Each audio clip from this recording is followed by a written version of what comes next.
우리 생태마을에 노인대학이 많이 오거든요. 그리고 우리 이제 항아리가 거의 1000개 정도 돼요. 항아리가 1000개 정도 되는데 항아리는 열어보면 안 돼요.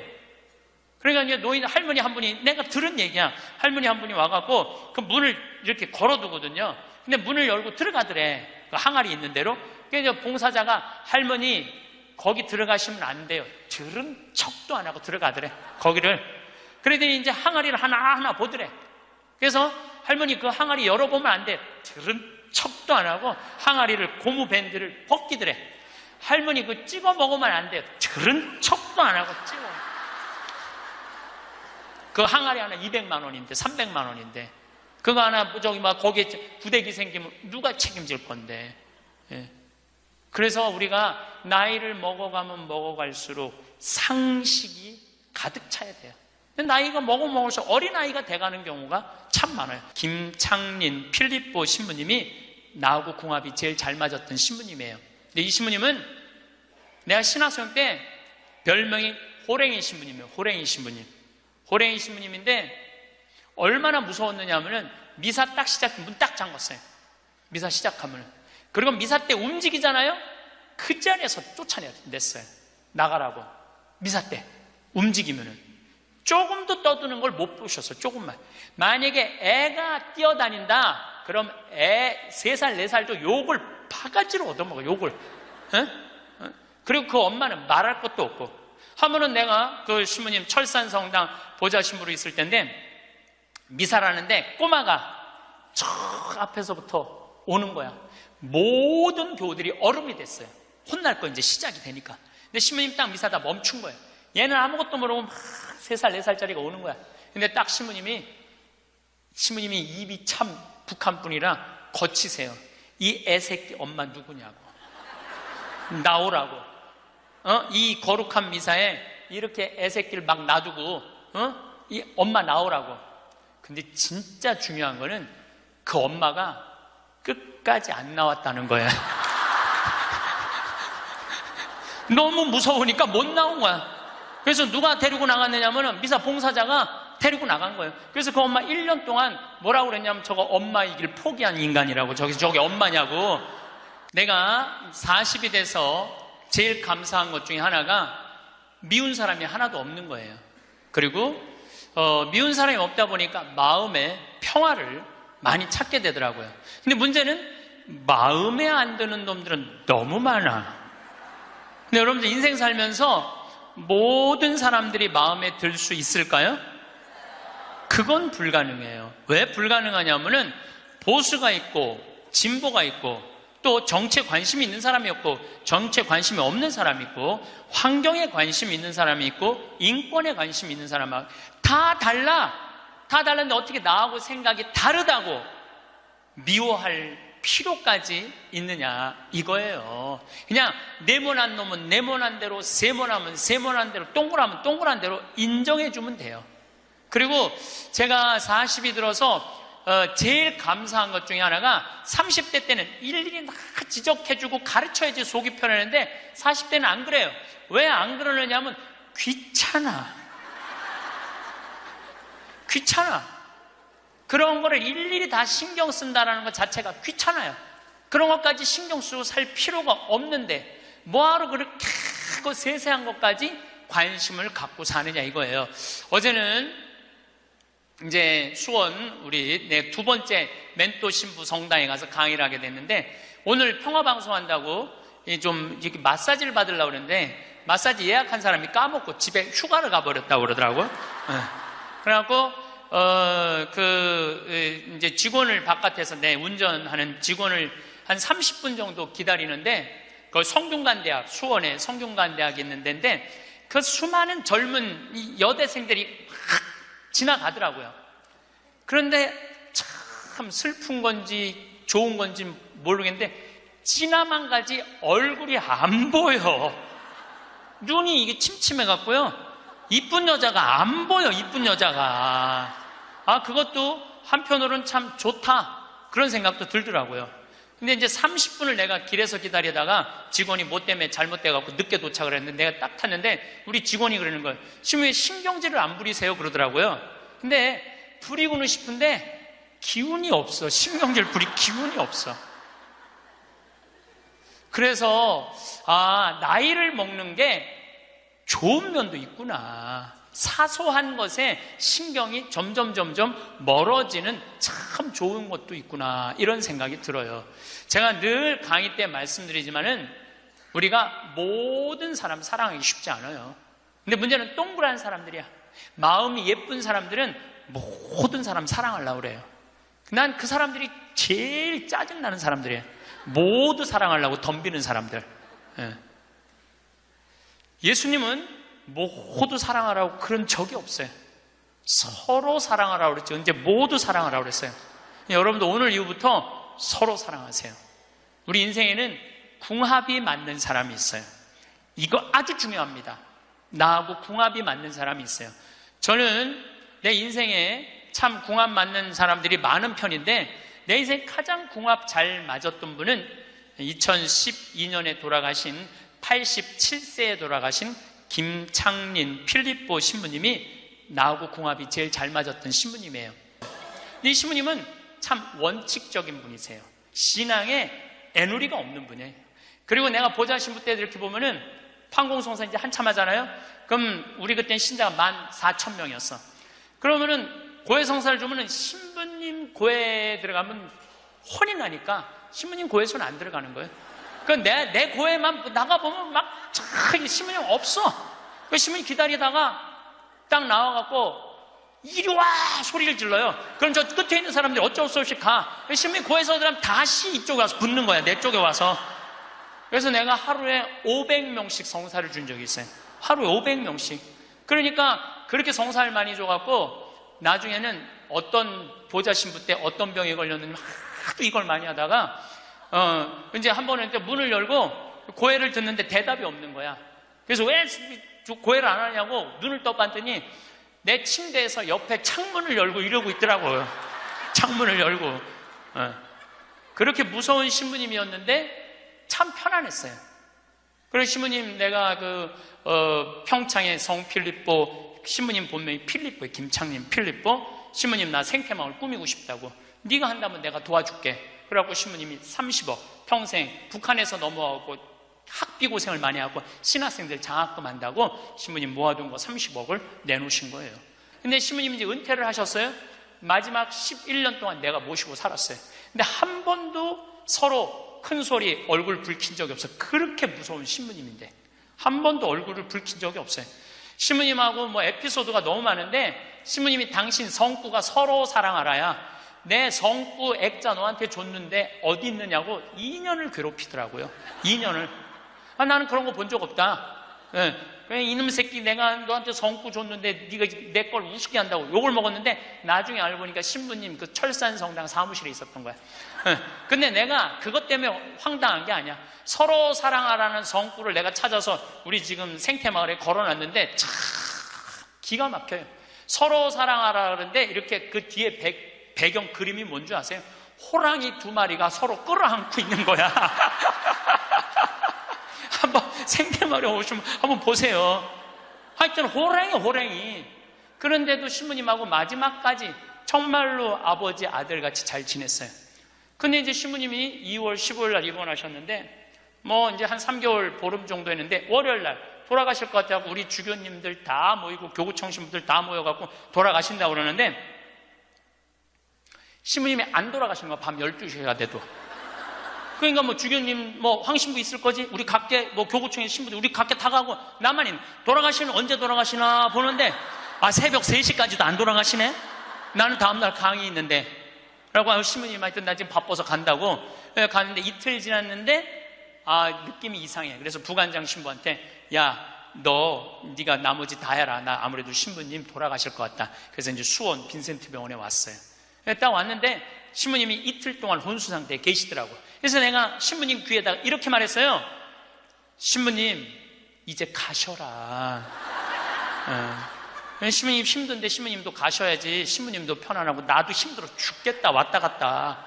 그랬는데 신부님이 눈을 딱 뜨는 거예요.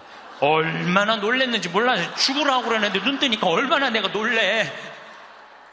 그랬더니 그 신부님 모시는 자매가 그러더라고요. 부부가 아유 저거 보라고 이틀 동안 그렇게 많은 신부님들이, 그렇게 많은 그 은인들이, 지인들이 와서 신부님 눈 뜨라고 그래도 눈 한 번 안 뜨더니, 저 사랑하는 신부가 왔고 신부님 이제 가시라고 그러니까 눈 뜨는 거 보라고.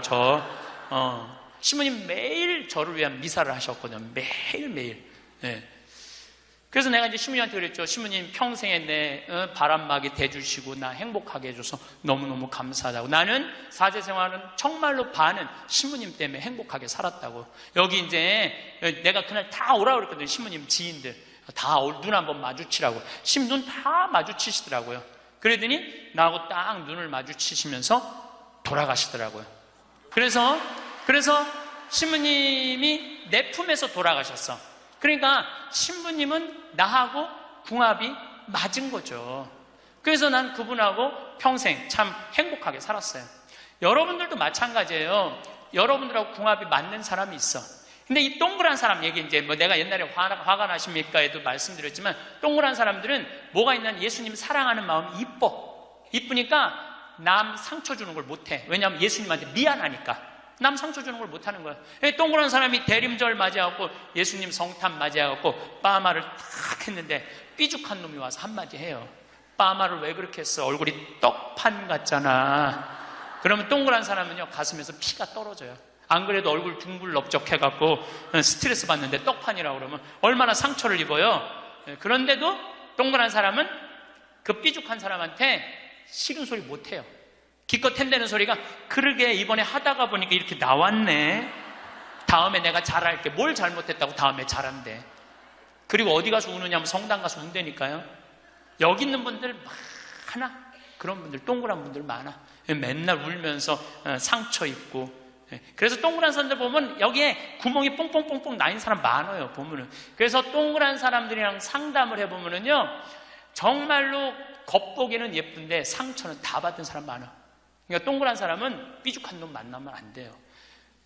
삐죽한 놈은 누구 만나게 해주면 되냐면 별난 놈 만나게. 별난. 찔러도 안 찔리는. 파마를 왜 그렇게 해서 얼굴 떡판 같잖아. 그럼 별난 사람은 뭐라고 그러느냐면은 너나 잘하고 다녀, 너나 남 챙겨내지 말고. 그럼 이 사람 상처 안 입어요. 상처 안 입는데 동그란 사람들이 상처를 입는다니까. 그래서 여러분들은 지금 50, 60 되신 분들, 여러분들 앞으로도 50년, 60년 인생 더 살아야 돼요. 미운 사람이랑 뭐하러 힘들게 가요? 내가 마음에 드는 사람, 좋은 사람이랑 가셔야죠. 그래서 오늘 이후부터, 아까도 제가 멘토 얘기했지만은 우리가 멘토를 잘 만나야 돼요. 그래서 저는 막 보면은 성격 까칠한 사람들 가능한 한 안 만나요. 연락도 안 하고. 내가 좋은 사람들은 난 연락 많이 해요. 전화도 많이 하고 밥도 자주 먹고 참 좋은 것 같아. 우리 나한테 생태마을 꿈이라고 100억 주고, 잠비아에 100억 준 우리 83살 된 우리 은인한, 저는 한 달에 한 번 전화해서 꼭 같이 밥 먹어요. 우리 어머니 아버지도 한 달에 한 번 꼭 같이 밥 먹고. 내가 좋은 사람만 난 전화해서 밥 먹어. 굳이 삐죽한 애 전화해갖고 내가 예수 그리스도의 이름으로 저 사람을 사랑하고야 말리라, 난 안 그런다 이거야. 그래서 40 부록이 되면서 유혹도 흔들림도 의심도 별로 없어진 것에 대해서 너무너무 감사하다는 거죠. 50이 지천명이야. 50이 지천명. 50이 되면은 뭐 해야 되느냐면 하늘의 뜻을 아는 나이야. 49까지는 세상에 관심이 많았다면 50부터는 어디에 관심이 많아야 돼? 하늘나라에 관심이 많아야 돼. 여러분들은 49까지는 세상에 속해서 살았어. 세상 일을 많이 하고 살았어요.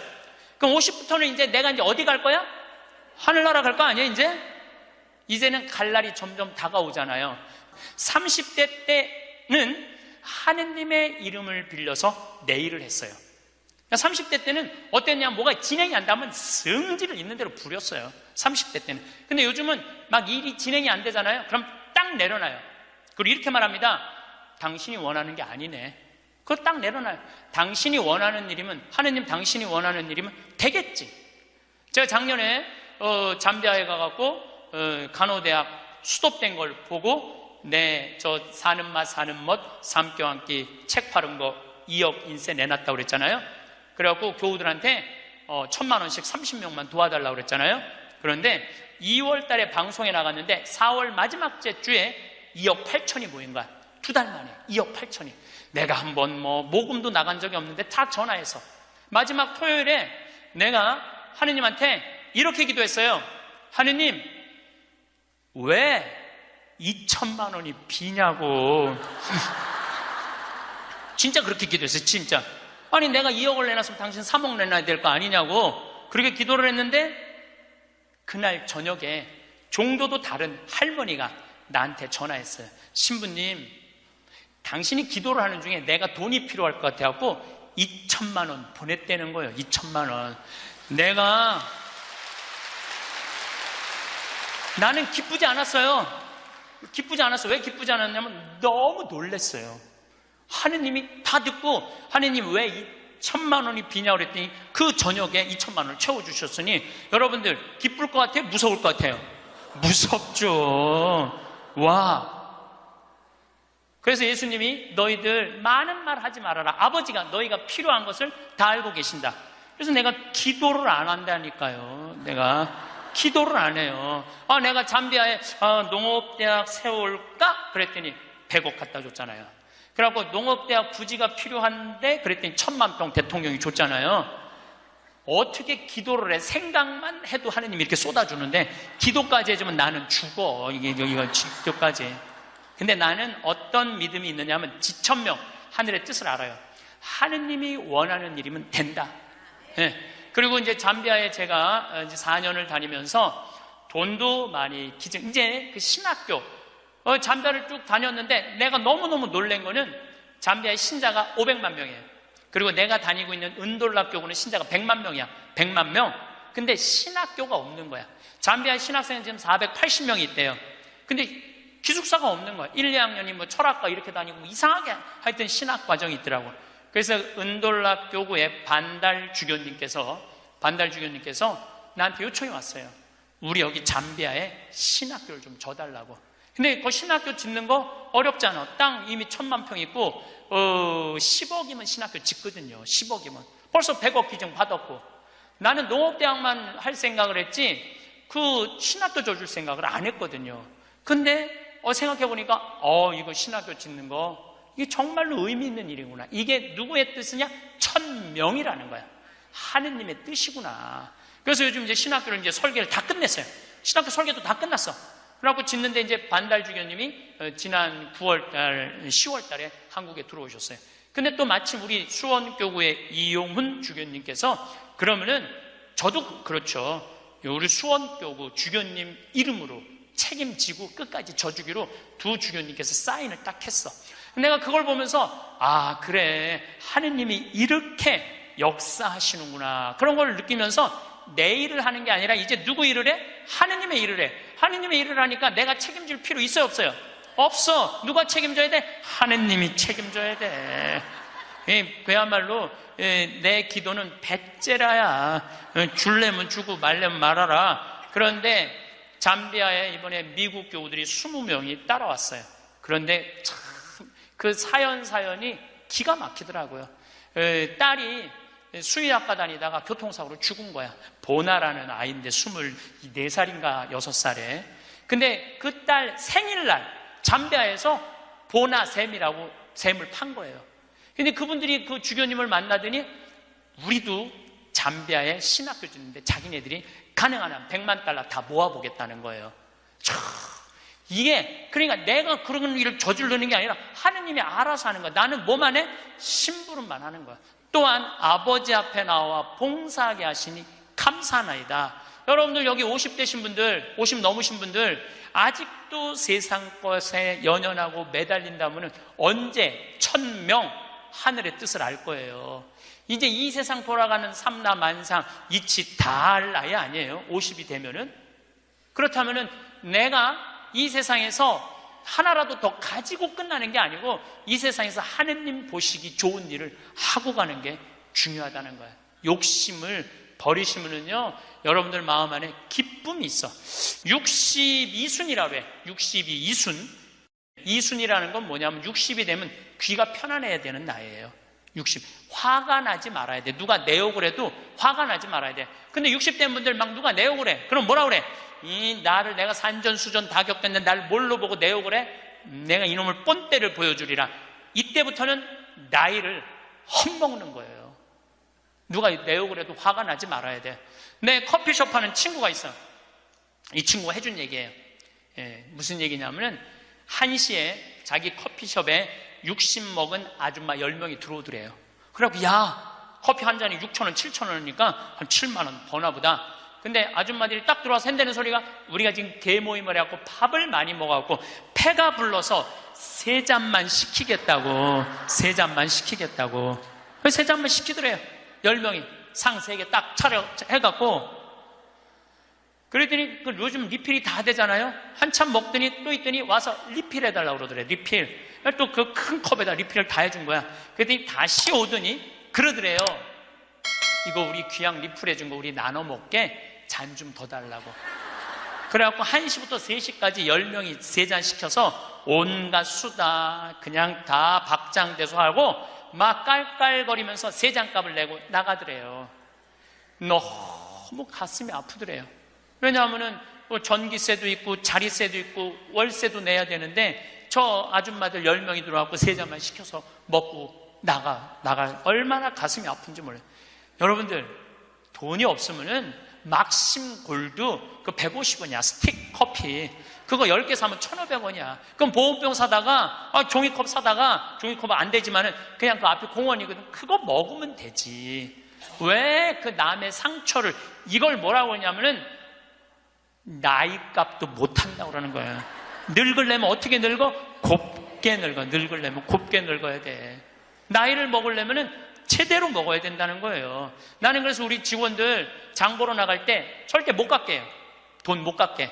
그거 300원, 400원 깎아서 뭐해. 우리 직원이 지난번에 그러더라고요. 자기가 저기 호박을 20개 사는데 한 푼도 안 깎길래 하나 더 얹어주더래. 더 얹어주길래 이거 우리 신부님이 깎지 말라고 그런다고. 깎지 말란다고 그래. 나도 농사 짓는 사람이라요. 참 그 농사가 얼마나 어려운데. 할머니들이 두릅 따 갖고 나오고 쑥 해 갖고 나오는 거 300원 깎는다, 200원 깎는다 그러다 안 깎아주면 또 그냥 건너갖고 사고. 돌아다니면서 상처는 다 주고 다녀. 그리고 나 돈 아꼈다고. 참. 그 정도로 200원, 300원 깎고 돈 아낄 정도로 돈이 없으면은 그냥 집에 가만히 앉아 있어. 돌아다니지 말고. 예. 그래서 나이값을 해야 된다는 거예요. 나이값. 늙으려면 어떻게 늙어? 곱게 늙어야 돼. 늙으려면. 그리고 60이 되면은 이순이라는 게 뭐냐면은 누가 내 욕을 해도 화가 나지 말아야 되는 것뿐만 아니라 이해 안 되는 게 없어야 돼요. 삼라만상 우주, 아까 1000명이라고 그랬잖아요. 1000명 안에는 우주 만물의 조화까지 다 알아야 돼. 그 60이 되면은 이해 안 되는 게 없어야 돼. 내가 60대 신분 중에 너무너무 멋있는 분 한 분을 알고 계세요. 난 그분 지금 얼굴도 본 적이 없는 분이에요. 얼굴도 본 적이 없는데 이분이 얼마나 멋있느냐 하면은 성모회장이래요. 어느 성당에. 근데 내 후배 신부 중에 하나가 5년 전에 옷을 벗었어요. 신학교 때 내가 굉장히 예뻐했던 아이인데 자기 기쁘지 않대. 사제로서 기쁘지 않대. 사제로서 기쁘지 않으니까 미사를 드릴 수가 없는 거예요. 그거 여자 문제보다도 더 고통스러운 거예요. 내가 사제로서 기쁘지 않아. 그래서 나는 더 이상 제사를 드릴 수 없다. 그래서 옷을 벗고 나간 거야. 이 신부 혼자 쭉 사는 거죠. 근데 그 본당 신부였을 때 성모회장님이었대. 성모회장님이었는데 이 신부님이 5년 동안 혼자 사는 걸 알고 딸이 36인가 37이래. 딸한테 그랬대요. 너 그 신부님 알지? 알고 있대. 근데 그 신부 옷 벗은 거 알지? 알고 있대. 근데 너 지금 시집도 안 가고 혼자 사니? 이렇게 허송세월 보내지 말고 신부님 외롭고 힘든데 너 신부님한테 시집이나 가서 밥도 해주고 빨래도 해주고 의지가지 하면 어떻겠느냐? 그 성모회장님이 남편도 설득했대. 당신 저 본당 신부님 있을 때 저런 사이 하나 있으면 좋겠다고 그러지 않았느냐고. 저 사이 사모면 되지 않겠느냐고. 남편도 설득하고 남편도 좋다고 그랬대. 그래갖고 이번 3월 신부님한테 찾아간 거야. 내 딸 줄 테니까 신부님 혼자 외롭게 살지 말고 내 딸 이제 데리고 같이 살았으면 좋겠다고. 그래서 이번 3월 달에 결혼을 시킨 거야. 60이 되려면 그 정도는 돼야지. 60이 되려면 그 정도는 돼야지. 신부님도 옷 벗고 나가면 내가 저 신부님 더럽다고, 저 신부님 저럴 수 있느냐고, 내가 그렇게 안 봤는데 욕이나 하고 돌이나 던지고, 그건 나이를 헛먹는 거예요. 그 신부는 얼마나 힘들었겠어, 인생 살면서. 자기 맞지도 않는 옷 입고, 이러지도 못하고 저러지도 못하고, 부모님 상처 줄까봐 옷도 못 벗고, 얼마나 힘들겠어. 그 정도 이해는 돼야지. 60이 돼갖고 옷 벗고 나가면 나는 이해가 안 되네. 저 신부님 왜 옷을 벗고 나갔을까? 그래서 60이라는 건요, 정말 아름답기 시작한 나이에요. 저는 60된 여자친구들이 많아요. 진짜로. 근데 60된 분들하고 이렇게 대하면 참 편안해요. 30대, 40대 이 여자들은 불편해. 불편해. 근데 60만 되면은 아주 편안해. 그리고 60이라고 얼굴이 못생긴 것도 아니야. 이뻐, 다. 60은 내가 보기에는 아름답기 시작한 나이에요. 아름다운 모습으로 나이를 들어가는 것. 누가 뭐라 그래도 받아들이고 포용할 수 있는 따뜻한 나이가 저는 60이 아닌가 싶어요. 70이 종심소욕 불육이라고 그래요. 뭐라 그러면 70이면 마음을 따른, 욕구가 일어나는 마음을 따라도 법의 어긋남이 없는 나이야. 그러니까 내가 한 70 넘은 분이 내가 욕심껏 행동을 해도 그게 법에 어긋나지 말아야 돼. 다시 말해서 좀 쉽게 얘기하면 우리 천주교 교우들 알아듣기 쉽게 말하면 70에 내가 하는 행동이 하느님이 하는 행동하고 똑같아야 돼. 70은. 근데 70된 할머니들 막 잔치집에 갔는데 그냥 부친 게 맛있다고 꼬쟁이에 그 집에 뭐 부친 게 남든 뭐 모자라든 상관하지 않고 꼬쟁이에 싸갖고 막, 그게 이제 늙으려면 곱게 늙으려는 거예요. 그러면 안 된다는 거예요. 70. 불류구라는 게 뭐냐면 자야, 자. 예. 자가 넘침이 없는 거. 우리 요셉 성인을 의인이라고 그러죠? 왜 의인이라고 그러는 줄 아세요? 목수들은 자가 생명이에요. 그래서 길이가 정확해야 돼. 그래서 목수들은 재판할 때도 누구를 불러냐? 목수를 불러요. 목수를 불러갖고 이 사람이 정확하게 계산한 거냐? 누가 다 계산해줘? 목수들이 계산해줘서 그 의인이야, 의인. 그러니까 어긋남이 없는 거야, 어긋남이. 70이 되면은. 근데 70이 됐는데도 불구하고 욕심을 부리고. 난 70된 할머니들 싸우는 거 많이 봤어요. 근데 공자님이 73살까지 살다가 죽었어. 무슨 얘기냐면은 천지가 80이 넘게 사는데 70까지만 얘기를 하고 죽은 거야, 공자님이. 80은 어떻게 살으라고. 그래서 내가 80을 내가 생각을 해봤어요. 80은 뭐 해야 되는 나이냐면은 생생지심의 나이예요. 생생지심이라는 게 뭐냐면은 생명을 사랑하는 나이야. 80은 생명을 사랑하는 나이. 80까지 살면은 여러분들 감사하지 않아요? 감사하죠? 저는 46세 위암 수술을 하고 매년 가을마다 단풍 구경을 가요. 매년 셋째 주 월요일 날 우리 부관장 출신 신부들하고 단풍 구경을 가는데 너무너무 아름답더라고. 그때 내 기도문이 뭐냐면, 하느님, 올해도 단풍을 보게 해주셔서 감사합니다. 이렇게 아름다운 단풍을 보게 해주셔서 감사합니다. 근데 80이 된 분들은 단풍을 몇 번을 보는 거야? 80번을 보는 거 아니에요. 얼마나 감사해. 근데 80 먹은 할머니들 뭐 다리도 아프고 허리도 아프고 귀찮지. 근데 이렇게 말해요. 늙으면 죽어야 돼. 사는 게 귀찮아. 사는 게 재미가 하나도 없어. 내가 인생 살아보니까 믿을 놈 한 놈도 없어. 머리 검은 짐승한테는 잘해주는 게 아니야. 80 먹은 할머니가 이렇게 부정적인 얘기를 하면은요, 이 할머니는 인생을 실패한 할머니예요. 실패한 거 아니에요? 생명을 사랑하는 나이에 오늘도 이렇게 하루를 나한테 선물로 주신 하느님한테 감사하다고. 진달래를 보면 이번에도 한 번 더 이 아름다운 진달래를 보게 해주셔서 감사하다고. 단풍을 보면 이 아름다운 단풍을 한 번 더 보게 해주셔서 감사하다고. 살아있음에 대해서 감사하고.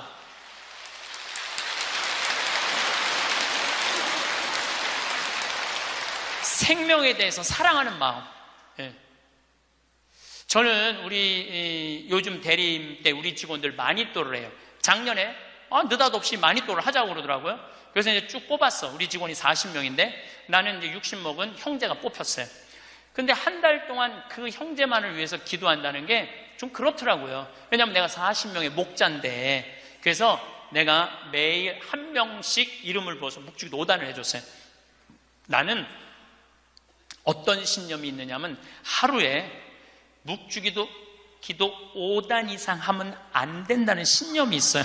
5단도 힘들어 죽겠는데 막 20단, 30단 하는 사람들 보면은 놀라워. 뭐 한다고 20단, 30단씩이나 해. 하루에 5단 이상 하면 안 된다는 신념이 있어요. 그런데 날짜는 30일인데 직원은 40명이잖아요. 그러니까 5단은 무조건 선물로 줘야 될 거 아니야. 하루에 10단을 하게 되더라고요. 그런데 하루가 너무 충만한 거야. 막 10단을 하니까 더 충만한 거야. 이거 봐라. 이 남을 위해서 기도하는 게 참 좋으네. 너무 좋더라고, 기도하는 게. 근데 다 못했어요. 신부님 미운 사람 없어요? 여러분들, 내 가슴이 얼마나 넓다고 미운 놈까지 다 고이 간직해야 돼? 그렇지 않아요? 여러분들, 미운 사람 꼭 가슴에 간직해야 돼요? 미운 사람 빨리 빼버리세요. 그리고 어떤 사람만 간직하면 돼? 좋은 사람, 소중한 사람만 하면은 그러게도 우리 인생은 벅차요. 내가 6.25 전쟁 똥구멍이 찢어지게 가난할 때 그때 내 돈 떼어먹고 도망간 놈, 내 상처 준 놈 그냥 기억할 필요가 뭐가 있냐 이거예요. 80이 돼서 이제까지 큰 사고 없이 6.25 넘어오고 그 힘든 거 다 넘어와서 지금 살면은 오늘 하루 밥 세 끼 먹으면 감사하면 돼요. 그래서 80 되신 분들은 입에서 뭐가 나와야 돼? 감사가 나와야 돼. 제가 자신 껴안기라는 주제로 이야기를 이제까지 했습니다. 여러분들, 나 자신을 껴안을 줄 알아야지, 나 자신을 껴안을 줄 알아야지 잘 살아요. 잘 살아야지 잘 죽을 수가 있어요. 그래서 15에 지우학하고, 30에 립하고, 40에 부록하고, 50에 지천명하고, 60에 이순하고, 70에 불류구하고, 80에 생생지심의 단계에 내가 갔는가? 이걸 물어보자는 거예요. 나는 지금 어떤 단계인가? 나는 뜻도 안 세운 거 아닌가?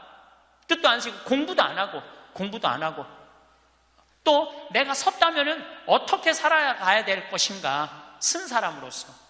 그 나는 정말로 욕심 없이 유혹받지 않고 악의 유혹을 받지 않고 정직하게 살아가는. 그리고 하늘의 뜻은 내가 알고 있는가? 하늘의 뜻은. 그리고 마음이 평화롭게 이순하고 있는가? 내가 하는 행동이 하느님이 하는 행동하고 똑같은가? 그리고 생명을 사랑하는 나인가? 그걸 알아야 돼. 그러면은 그런 정도의 사람이 되려고 그러면 공부해야 돼. 신부님, 저는요 신학교 공부했죠, 환경공학 공부했죠, 그 다음에 글 공부했어요. 그래서 저는 한국문인 회원이고 국제 팬클럽 회원이에요. 물론 우리 가톨릭 문인 회원이에요. 그래서 글 쓰는 공부 많이 했어요. 제가 잘났다는 게 아니고 끊임없이 공부하는 걸 게을리하면 안 돼요. 신부님은 팔자가 좋아갖고 대학 다니고 싶으면 대학 다니고, 대학원 다니고 싶으면 대학 다니고, 그 다음에 무슨 교수한테 글 배우고 싶으면 글 배우고. 신부님 팔자가 좋죠.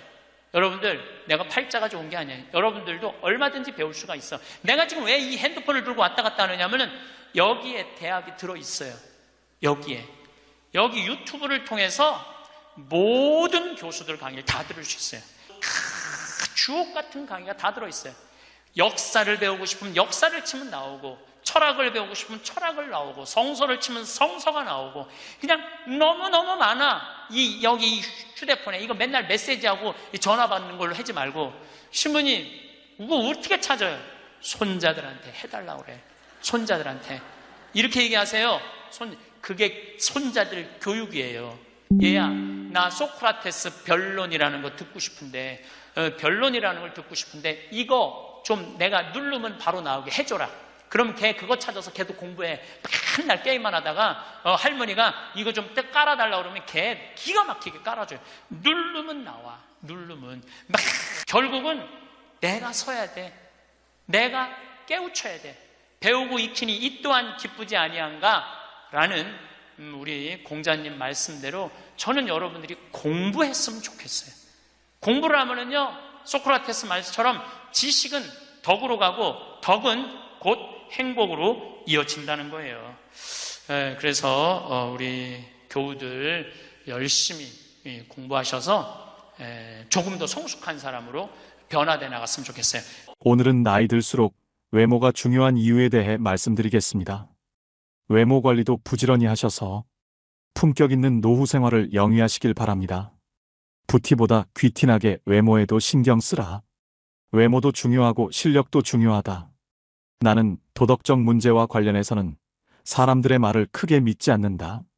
교통신호를 지켜야 한다고 말은 하지만 실제 생활에서는 그렇게 하지 않는 사람들이 많기 때문이다. 말과 행동의 이중성이다. 이러한 이중성이 나타나는 것 중에 하나가 외모는 중요하지 않으며 마음이 중요하다는 말이다. 말은 그렇게 하면서도 외모를 본다. 중국 당나라의 관리 선발 기준이었고 조선시대의 인재 판별 기준이라는 신원서판에서도 외모가 첫째 조건이었다. 정신의학에서는 사람을 한 가지 면으로 판단하면 미숙하다고 본다. 그러나 이 세상은 사람을 외모로 판단하는 미숙한 환자들로 가득함을 명심하라. 바비 인형처럼 속이 텅 비어 있어도 예쁘면 뜨게 되고 가상의 인터넷 캐릭터 아바타를 치장하느라 정신없는 것이 이 세상이다. 나처럼 내 멋대로 하고 다녀도 아쉬울 것 없는 사람이 아니라면 신경을 써라. 일본의 야마다 오사무 역시 사람을 간파하는 기술에서 사람은 외관이 중요하다고 외친다. 외모 콤플렉스가 심하면 성형수술이라도 하라.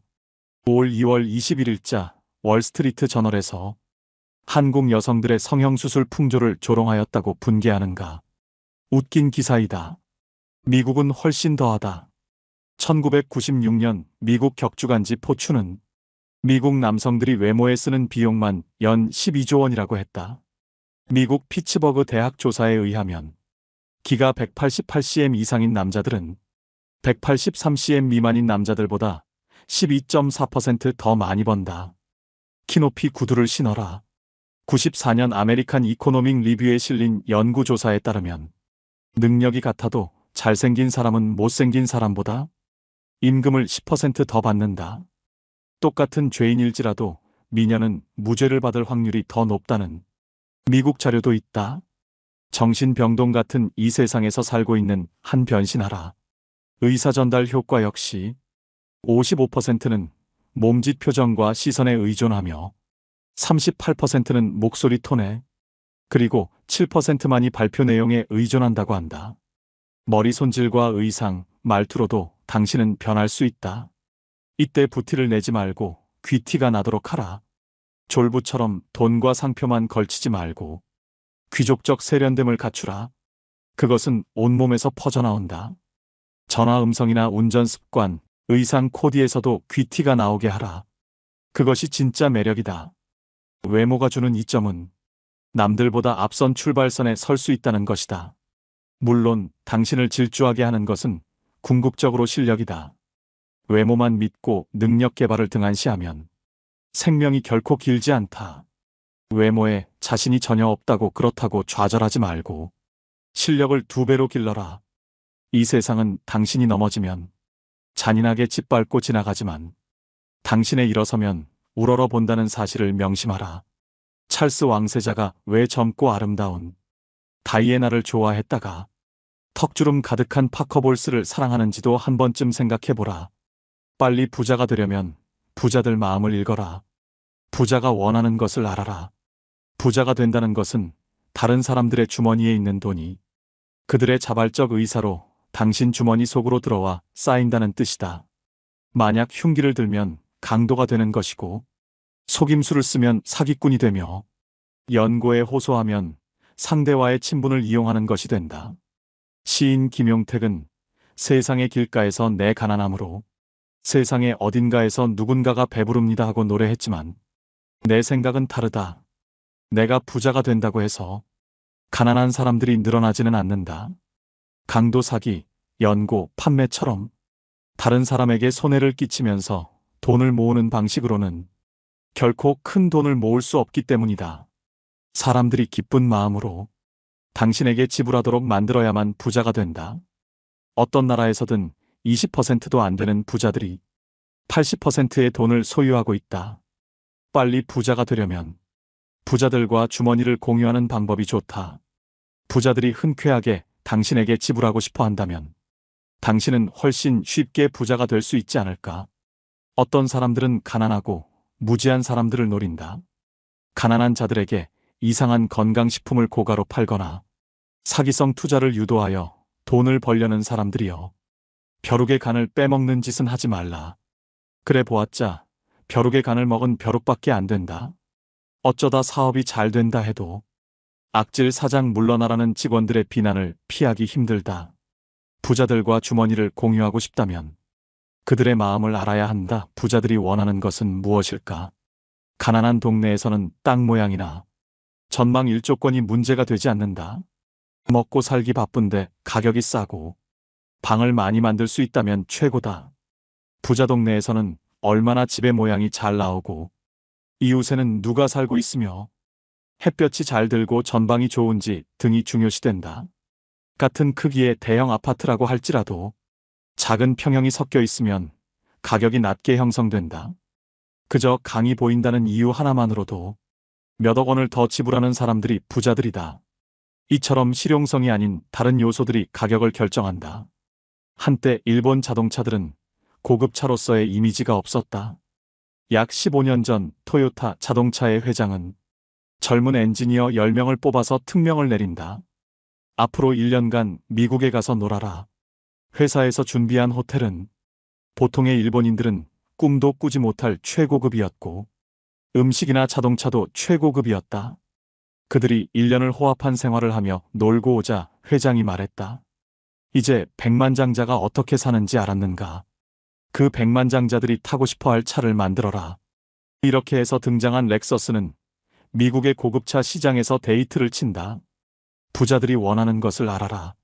당신이 부자가 아니라면 부자들은 당신이 먹어본 음식, 당신이 받아온 서비스와 당신이 느끼는 기분, 그 이상을 이미 경험한 사람들이다.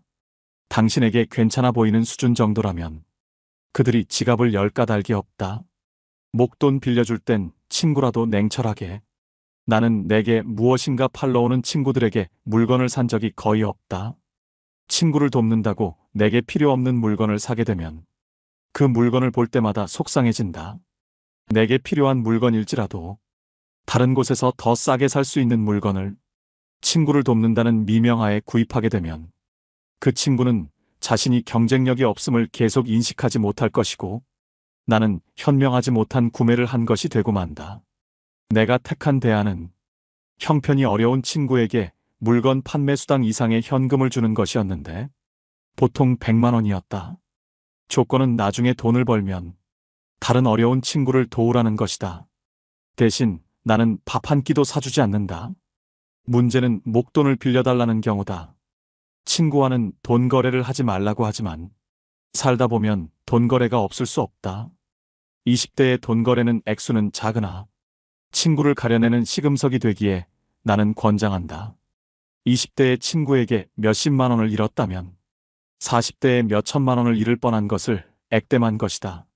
나는 처음에 동창들에게 그냥 빌려주었으나 도망가는 친구가 생기면서 생각이 바뀌었다. 우선은 재산 상태와 수입 및 부채 현황, 상환 계획을 상세히 적으라고 한다. 지갑 속에 신용카드가 많거나 카드 사용 내역에서 소비성 지출이 많으면 반드시 담보를 요구한다. 사업가 친구인 경우에는 회사의 격리 자료들을 세무조사하듯이 본다. 경영에 약간의 문제라도 보이면 담보를 받는다. 새로 사업을 하는 친구인 경우에는 그의 성격을 생각한다. 사채놀이는 안 하지만 은행이자 수준은 요구하며 그 이자로 같이 한잔하기도 한다. 그 어떤 친구가 부탁을 해도 보증은 함부로 서지 말고 아무리 이자가 많아도 가진 재산의 상당액을 어느 한 친구에게 몰아서 빌려주지는 말라. 그 친구 때문에 당신 가족이 눈물을 흘리게 될 수도 있다. 전문직에 종사하는 친구들이 목돈을 빌려달라는 경우는 조심하라. 그들이 갑자기 떼돈을 벌어 목돈을 갚을 수 있게 될 확률은 낮다. 부득불 큰 돈을 빌려줄 경우에는 부동산 담보를 받아라. 그 담보물의 선순위 관리자들이 많다면 당신 돈은 사라질 확률이 크다. 약속어음 공증을 받으면 좋지만 친구에게 재산이 없으면 월급을 차압할 정도인데 다른 친구들이 친구에게 너무한다고 당신을 욕할지도 모른다. 친구가 급히 큰 돈을 빌려달라고 할 때는 그가 설명하는 말을 절대로 액면 그대로는 믿지 말라. 그가 거짓말을 하는 것이 아니라 그의 상황이 거짓말을 낳는다. 친구를 믿는 것은 좋지만 친구가 처한 상황은 믿지 말라. 그 친구도 미래 상황은 모른다. 고의적인 경우도 있겠지만 많은 경우에서는 친구가 속이는 것이 아니라 그의 미래 상황이 당신 돈을 못 갚게 만들며 우정도 버리게 함을 명심하라. 친구로부터 빌린 돈을 못 갚았다고 절대 자취를 감추지 말라. 연락이 두절되면 곧 소문이 퍼지게 되고 당신이 빚지지 않은 친구들마저 등을 돌린다. 당신에게는 업계에 친구가 많다고 적이 없다고 그것을 자랑하지 말라. 그것은 곧 모든 사람들이 당신을 대단치 않게 여긴다는 뜻일 수도 있고 경쟁 대상도 안 되는 만만한 사람이라는 뜻일 수도 있다. 세이노가 목숨 걸고 지켰던 3가지 원칙. 첫째, 편협한 사람이 되지 마라. 노력이란 당신이 좋아하는 것을 더 많이 하는 것이 아니라 당신이 하기 싫은 것을 더 많이 하는 것을 의미한다. 그렇다. 노력이란 싫어하는 것을 더 열심히 하는 것이다. 좋아하는 것을 더 열심히 하는 것은 노력이 아니라 취미 생활일 뿐이다. 기회는 모두에게 제공되지만 그 보상은 노력 여하에 따라 차등적으로 이루어짐을 명심하라. 책을 읽으면 똑똑해진다고 생각하겠지만 편향된 책만 읽는다면 그냥 더 편협한 사람이 될 뿐이다. 하기 싫은 일을 하지 않아도 마찬가지이다. 처음부터 거창할 필요는 없다.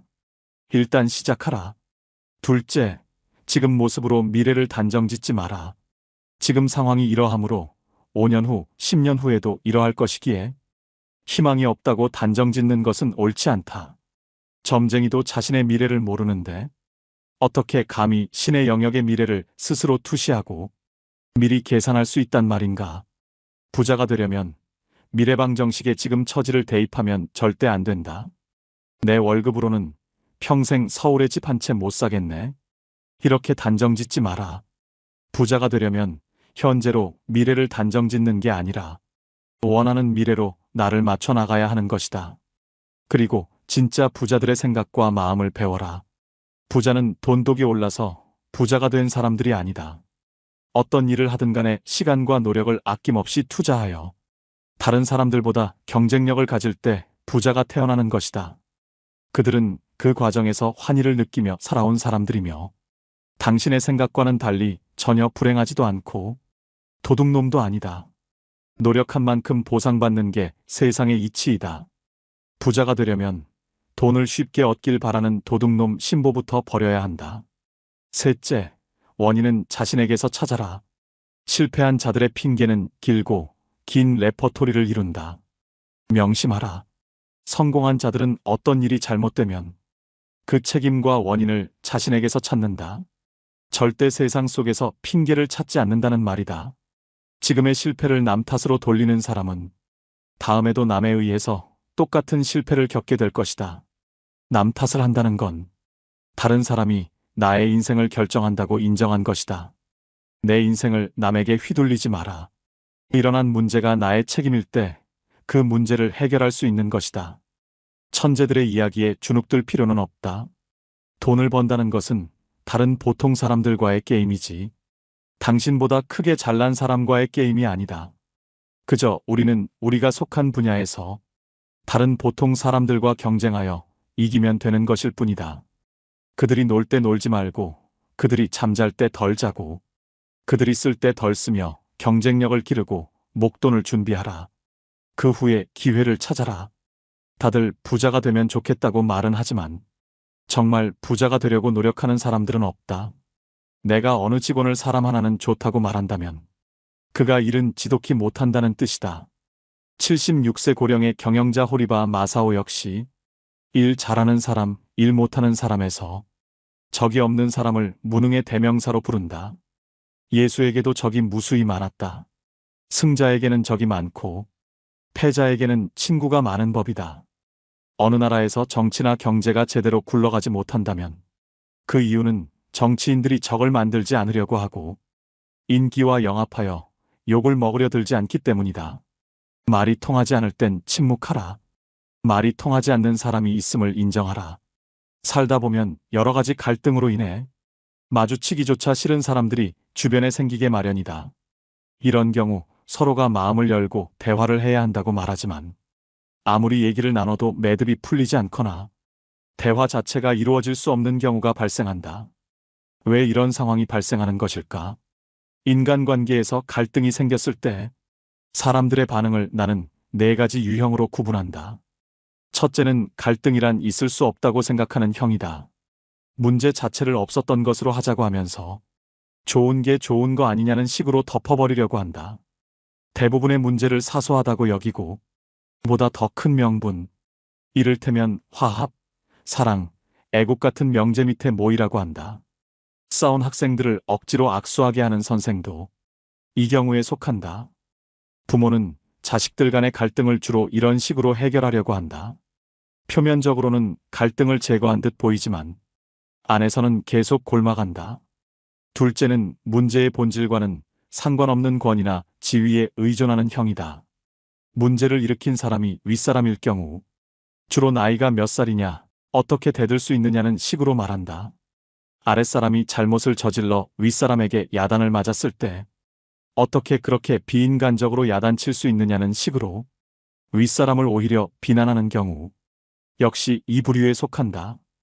여자와 싸우다가 여자가 왜 그래라며 윽박지르는 남자들도 이 부류이다. 셋째는 다른 사람들에게 호소하는 형이다. 이런 사람들은 평상시에는 당사자에게 태연하게 행동하면서도 다른 사람들에게 자기 하소연을 늘어놓는데 오해와 과장 축소나 은폐, 모함이 따른다. 그러나 나중에 무슨 말을 했었는지도 제대로 기억을 못하거나 딱 잡아댄다.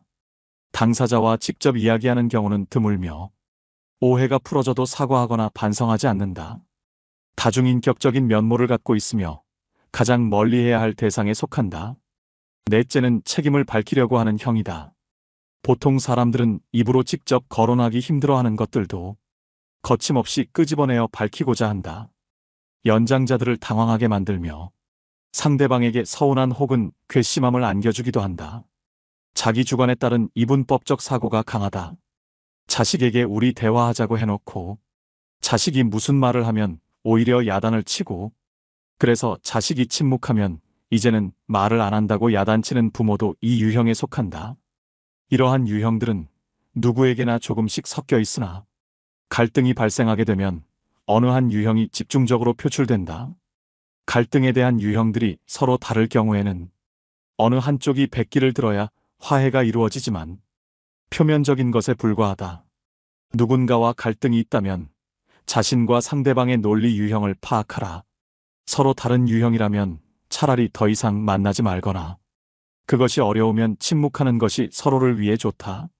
당신에게는 당연한 말이 상대에게는 전혀 그렇지 않기 때문이다. 말이 통하지 않는 사람이 있음을 인정하며 살자는 말이다. 세이노의 성공담. 이생망이라는 단어가 있다. 이번 생은 망했다라는 뜻이다. 정말 그럴까? 노후력은 정말 개소리일까? 중산층 이하의 가정에서의 자녀들이 자신들의 처지를 부잣집 자녀들과 비교하면 그럴 수 있다. 가난한 집 자녀들의 경우에는 더더욱 그럴 수 있다. 그런데 잠깐만. 어느 시대이건 빈민층과 서민층, 부유층은 동시에 존재하여 왔다. 그리고 가난한 자도 부자도 계속 새로 생겨났다. 졸부 흉내내지 말고 먼저 목돈부터 모아라. 그리고 지식을 배양하라. 동아일보 지면에 세이노의 부자 아빠 만들기 칼럼을 연재하고 있는 세이노 씨는 그 자신을 학력도 남다르지 않고 머리도 좋지 않은 아주 평범한 사람이라고 말한다. 그래도 엄청난 부자가 되었다. 그는 돈을 버는데 굳이 똑똑한 사람들과 경쟁할 필요가 없다며 아주 평범한 사람들보다 약간 생각만 달리하면 큰 부자가 될 수 있다고 말한다. 그가 굳이 필명을 고집하고 자신을 드러내지 않는 것은 IMF 사태 직후 언론에 당당하게 외제차를 몰고 다닌다고 말한 이후 온갖 협박 전화를 받고 아이들 학교에서도 문제가 됐기 때문이라며 사람들의 의식부터 바뀌어야 돈을 벌 수 있고 사회 풍토가 바뀌어야 부자 나라가 될 수 있다고 강조한다. 돈 버는 노하우가 언제 어떻게 해서 보이기 시작했는가? 처음에는 그저 돈만 쫓아다녔다. 사람들을 만나면 그저 내 호주머니를 불려줄 수단으로 생각했다. 그것이 잘못이었다. 나부터도 나를 어떤 수단으로만 보는 장사꾼에게 물건을 살 마음은 생기지 않으니까. 돈을 번다는 것은 다른 사람들의 호주머니 속에 있는 돈이 그 사람의 자발적인 의사로 내 호주머니로 옮겨지는 것이다. 그러기 위해서는 먼저 고객의 불편함을 파악하고 정말로 섬기는 자세가 필요하다. 양반 정신을 버리고 머슴 정신을 가지면 된다. 사람들이 돈을 벌지 못하는 이유는 머슴 정신이 없기 때문이다. 아울러 철저한 신용을 다져나가고 약속을 이행했다. 약속을 지키느라 손해를 본 적이 한두 번이 아니다. 강의용 음향기기 설치 사업을 시작했을 때의 일이다. 사업 시작 첫 해에 수해가 났다. 다른 사람들 같으면 천재지변이므로 책임이 면제된다고 주장하겠지만 나는 무료로 다 수리해 주거나 신품으로 바꾸어 주었다. 몇 천만 원의 손해가 났지만 바로 이 고객들이 모두 나의 영업사원처럼 선전을 해주는 바람에 1년 후에는 수억 원을 벌 수 있었다. 또 품질을 남들보다 10%만 더 좋게 하면 가격은 몇십 % 더 받을 수 있다. 국산 만년필과 몽블랑 만년필을 비교해보라. 품질이 100배 더 좋아서 가격이 100배 더 비싼 것은 아니다. 아울러 경쟁이 치열한 쪽에는 전혀 가지 않았다. 이른바 멋있고 폼나는 분야에는 똑똑한 사람들이 많이 들어와 같이 싸우기 때문에 보통 사람들은 언제나 패자가 되고 만다. 그러나 경쟁이 약한 분야에 가게 되면 그저 나 같은 보통 사람들이 들어오는 경우가 많으므로 그들보다 조금만 노력하면 이길 수 있었다. 평범한 사람들이 부자가 될 수 있는 가장 중요한 방법과 마인드는 무엇인가? 졸부 흉내를 내지 마라. 기름값이 조금만 올라도 허리띠를 졸라매야 하는 상황이라면 기름값이 쌀 때 미리 졸라매며 살아야 한다. 그렇게 목돈을 만들어 놓아야 한다. 전쟁이 났다고 생각하고 철저하게 생존 능력을 배양해라. 결국은 지식을 배양해야 한다. 고민이 있다면 10분 이상 하지 마라. 어떤 고민도 사실상 10분 이상 하지 못한다. 그런데도 많은 사람들이 걱정에 빠져 산다. 오로지 문제 해결 방안만 찾아라. 부자가 되는 것은 천재들이 아니라 바로 다른 보통 사람들과 경쟁하는 것임을 잊지 마라. 미리 겁먹을 필요가 없다. 부자. 내가 지금 욕하는 사람이 미래의 내가 되지 않기 위해 노력했다. 큰 부자들은 사기를 치거나 속이지 않는다. 이는 작은 부자들이나 하는 짓이다. 부자들이 그런 모습으로 비치는 것은 나쁜 놈들만 뉴스에 나오기 때문이다. 반대로 뉴스에 나오는 가난한 자들이 저지르는 범죄를 보면 가난한 자들은 모두 나쁜 놈이라는 말도 성립하게 된다. 언론에 나오는 부자들과 실제 큰 부자들은 다르다. 부자 2세들은 두 가지 유형이 있다. 첫 번째 유형은 그냥 흥청망청 쓰며 물려받은 사업이나 돈을 말아먹는 유형이다. 두 번째 유형은 1세의 재산을 손을 대지 않고 물려받은 만큼 물려주려는 이들이다. 이런 사람들은 근검절약하며 돈을 아껴 쓴다. 물려받은 재산을 돈으로 환산하여 원금에는 손을 대지 않는 자존심을 가진 사람들이다. 솔직히 부자는 감탄이 줄어들 수 있다. 이제 웬만해서는 감동을 받지 못한다. 그랜드 캐니언도 경비행기로 관광을 하고 알래스카도 갔고 희망봉에서 일출을 보고 나니 웬만한 곳에서는 감동을 받지 못한다. 200억을 내고 우주여행을 가는 부자의 심정이 이해가 간다. 부자의 안 좋은 습성은 자연을 자꾸 끌어온다는 것이다. 내가 아는 부자 중에는 중국에 여행을 갔다가 분재 가게를 아예 통째로 사버리는 사람도 보았다. 공부. 젊은 사람들은 닥치는 대로 배워라. 이걸 배워서 이걸 해서 뭐 하나 하는 생각은 절대 하지 마라. 나는 다양한 종교에 대해서도 공부했었다. 신문도 마찬가지지만 다양성을 바탕으로 균형 잡힌 시각을 얻기 위해서 노력하라. 내가 40이 돼서 제일 감사한 것 중에 하나가 미운 사람이 하나도 없는 거예요. 그리고 미운 사람이 없다 보니까 마음에 평화를 많이 찾게 되더라고요. 근데 문제는 마음에 안 드는 놈들은 너무 많아. 근데 여러분들 인생 살면서 모든 사람들이 마음에 들 수 있을까요?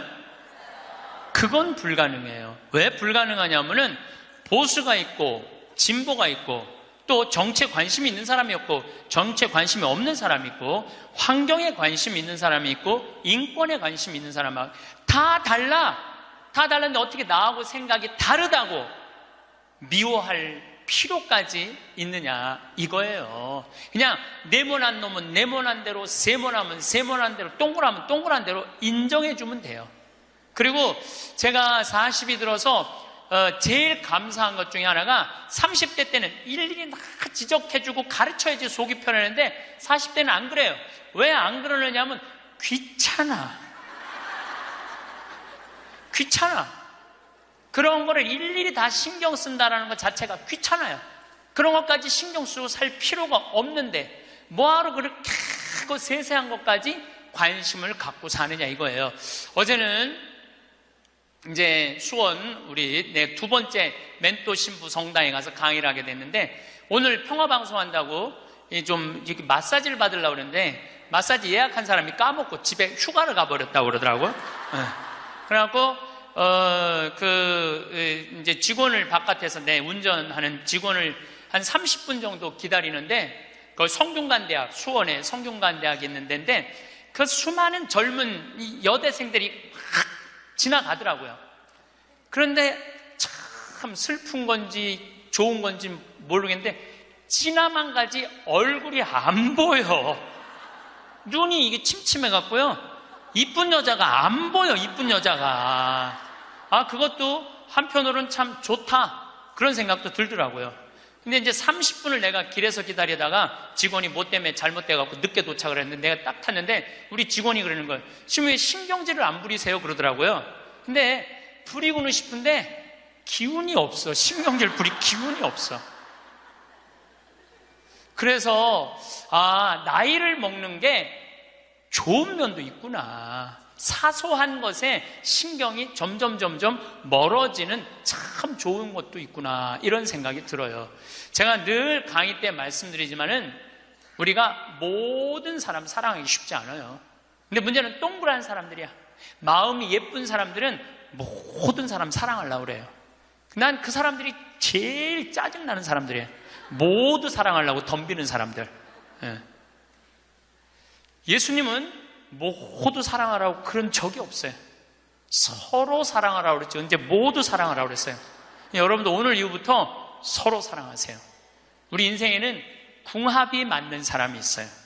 이거 아주 중요합니다. 나하고 궁합이 맞는 사람이 있어요. 저는 내 인생에 참 궁합 맞는 사람들이 많은 편인데 내 인생 가장 궁합 잘 맞았던 분은 2012년에 돌아가신 87세에 돌아가신 김창린 필립보 신부님이 나하고 궁합이 제일 잘 맞았던 신부님이에요. 이 신부님은 참 원칙적인 분이세요. 신앙에 애누리가 없는 분이에요. 그리고 내가 보좌 신부 때 이렇게 보면은 판공성사 이제 한참 하잖아요. 그럼 우리 그때는 신자가 14,000명이었어. 그러면은 고해성사를 주면은 신부님 고해 들어가면 혼이 나니까 신부님 고해 손 안 들어가는 거예요. 그 내 고해만 나가보면 막 신부님 없어. 그 신부님 기다리다가 딱 나와갖고 이리 와 소리를 질러요. 그럼 저 끝에 있는 사람들이 어쩔 수 없이 가. 신부님 고해서 들어가면 다시 이쪽에 와서 붙는 거야. 내 쪽에 와서. 그래서 내가 하루에 500명씩 성사를 준 적이 있어요. 하루에 500명씩. 그러니까 그렇게 성사를 많이 줘갖고 나중에는 어떤 보좌 신부 때 어떤 병에 걸렸는지 하도 이걸 많이 하다가 이제 한 번은 문을 열고 고해를 듣는데 대답이 없는 거야. 그래서 왜 고해를 안 하냐고 눈을 떠봤더니 내 침대에서 옆에 창문을 열고 이러고 있더라고요. 창문을 열고. 그렇게 무서운 신부님이었는데 참 편안했어요. 그래서 신부님 내가 평창의 성 필립보 신부님 본명이 필립보예요. 김창린 필립보 신부님 나 생태마을 꾸미고 싶다고 네가 한다면 내가 도와줄게. 그래갖고 신부님이 30억 평생 북한에서 넘어오고 학비 고생을 많이 하고 신학생들 장학금 한다고 신부님 모아둔 거 30억을 내놓으신 거예요. 근데 신부님이 이제 은퇴를 하셨어요. 마지막 11년 동안 내가 모시고 살았어요. 근데 한 번도 서로 큰 소리 얼굴 붉힌 적이 없어요. 그렇게 무서운 신부님인데 한 번도 얼굴을 붉힌 적이 없어요. 신부님하고 뭐 에피소드가 너무 많은데 신부님이 당신 성구가 서로 사랑하라야 내 성구 액자 너한테 줬는데 어디 있느냐고 2년을 괴롭히더라고요. 2년을. 나는 그런 거 본 적 없다. 왜 이놈 새끼 내가 너한테 성구 줬는데 네가 내 걸 우습게 한다고 욕을 먹었는데 나중에 알고 보니까 신부님 그 철산성당 사무실에 있었던 거야. 근데 내가 그것 때문에 황당한 게 아니야. 서로 사랑하라는 성구를 내가 찾아서 우리 지금 생태마을에 걸어놨는데 참 기가 막혀요. 서로 사랑하라 그러는데 이렇게 그 뒤에 배경 그림이 뭔지 아세요? 호랑이 2마리가 서로 끌어안고 있는 거야.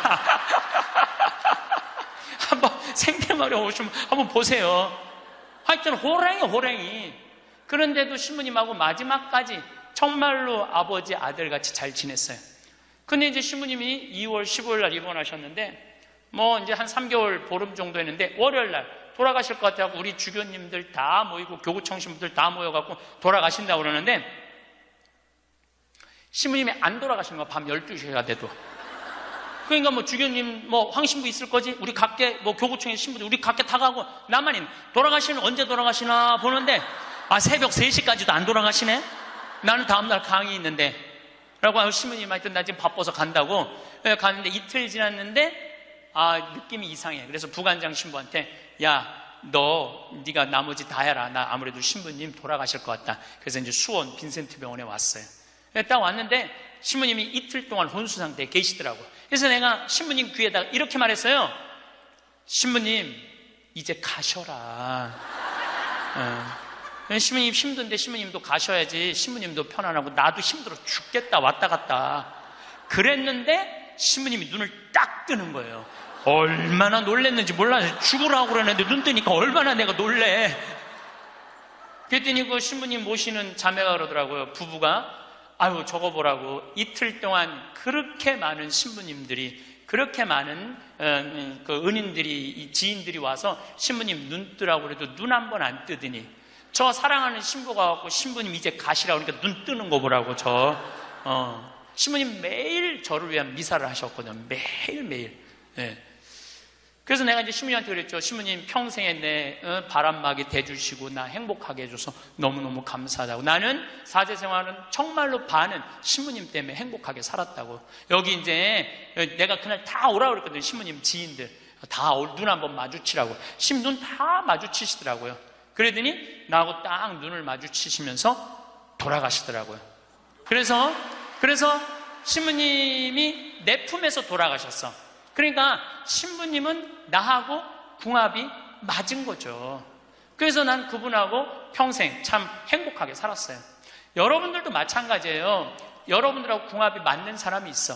근데 이 동그란 사람 얘기 이제 뭐 내가 옛날에 화가 나십니까에도 말씀드렸지만 동그란 사람들은 뭐가 있냐면 예수님 사랑하는 마음이 이쁘니까 남 상처 주는 걸 못해. 왜냐하면 예수님한테 미안하니까.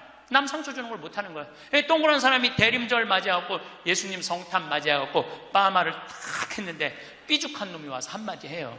빠마를 왜 그렇게 했어? 얼굴이 떡판 같잖아. 그러면 동그란 사람은요 가슴에서 피가 떨어져요. 안 그래도 얼굴 둥글럽적해갖고 스트레스 받는데 떡판이라고 그러면 얼마나 상처를 입어요. 그런데도 동그란 사람은 그 삐죽한 사람한테 싫은 소리 못해요. 기껏 햄대는 소리가 그러게 이번에 하다가 보니까 이렇게 나왔네. 다음에 내가 잘할게. 뭘 잘못했다고 다음에 잘한대. 그리고 어디 가서 우느냐면 성당 가서 운다니까요. 여기 있는 분들 많아. 그런 분들 동그란 분들 많아. 맨날 울면서 상처 입고. 그래서 동그란 사람들 보면 여기에 구멍이 뽕뽕뽕뽕 나인 사람 많아요. 보면은. 그래서 동그란 사람들이랑 상담을 해보면은요 정말로 겉보기는 예쁜데 상처는 다 받은 사람 많아. 그러니까 동그란 사람은 삐죽한 놈 만나면 안 돼요. 삐죽한 놈은 누구 만나게 해주면 되냐면 별난 놈 만나게. 별난. 찔러도 안 찔리는. 파마를 왜 그렇게 해서 얼굴 떡판 같잖아. 그럼 별난 사람은 뭐라고 그러느냐면은 너나 잘하고 다녀. 너나 남 챙겨내지 말고 그럼 이 사람 상처 안 입어요. 상처 안 입는데 동그란 사람들이 상처를 입는다니까. 그래서 여러분들은 지금 50, 60 되신 분들, 여러분들 앞으로도 50년, 60년 인생 더 살아야 돼요. 미운 사람이랑 뭐하러 힘들게 가요? 내가 마음에 드는 사람, 좋은 사람이랑 가셔야죠. 그래서 오늘 이후부터 아까도 제가 멘토 얘기했지만은 우리가 멘토를 잘 만나야 돼요. 그래서 저는 막 보면은 성격 까칠한 사람들 가능한 한 안 만나요. 연락도 안 하고. 내가 좋은 사람들은 난 연락 많이 해요. 전화도 많이 하고 밥도 자주 먹고 참 좋은 것 같아. 우리 나한테 생태마을 꿈이라고 100억 주고 잠비아에 100억 준 우리 83살 된 우리 은인한 저는 한 달에 한 번 전화해서 꼭 같이 밥 먹어요. 우리 어머니 아버지도 한 달에 한 번 꼭 같이 밥 먹고 내가 좋은 사람만 난 전화해서 밥 먹어. 굳이 삐죽하네 전화해갖고 내가 예수 그리스도의 이름으로 저 사람을 사랑하고야 말리라. 난 안 그런다 이거야. 그래서 40 부록이 되면서 유혹도 흔들림도 의심도 별로 없어진 것에 대해서 너무너무 감사하다는 거죠. 50이 지천명이야. 50이 지천명. 50이 되면은 뭐 해야 되느냐면 하늘의 뜻을 아는 나이야. 49까지는 세상에 관심이 많았다면 50부터는 어디에 관심이 많아야 돼? 하늘나라에 관심이 많아야 돼. 여러분들은 49까지는 세상에 속해서 살았어. 세상 일을 많이 하고 살았어요. 그럼 50부터는 이제 내가 이제 어디 갈 거야? 하늘나라 갈 거 아니야 이제? 이제는 갈 날이 점점 다가오잖아요. 30대 때는 하느님의 이름을 빌려서 내일을 했어요. 30대 때는 어땠냐면 뭐가 진행이 안 되면 성질을 있는 대로 부렸어요. 30대 때는. 근데 요즘은 막 일이 진행이 안 되잖아요. 그럼 딱 내려놔요. 그리고 이렇게 말합니다. 당신이 원하는 게 아니네. 그거 딱 내려놔요. 당신이 원하는 일이면, 하느님 당신이 원하는 일이면 되겠지. 제가 작년에 잠비아에 가갖고 간호대학 수도된 걸 보고 저 사는 맛 사는 멋 삶겨 앉기 책 파는 거 2억 인세 내놨다고 그랬잖아요. 그래갖고 교우들한테 1,000만 원씩 30명만 도와달라고 그랬잖아요. 그런데 2월 달에 방송에 나갔는데 4월 마지막 주에 2억 8천이 모인 거야. 2달 만에 2억 8천이. 내가 한번 모금도 나간 적이 없는데 다 전화해서 마지막 토요일에 내가 하느님한테 이렇게 기도했어요. 하느님, 왜 2천만 원이 비냐고. 진짜 그렇게 기도했어요. 진짜.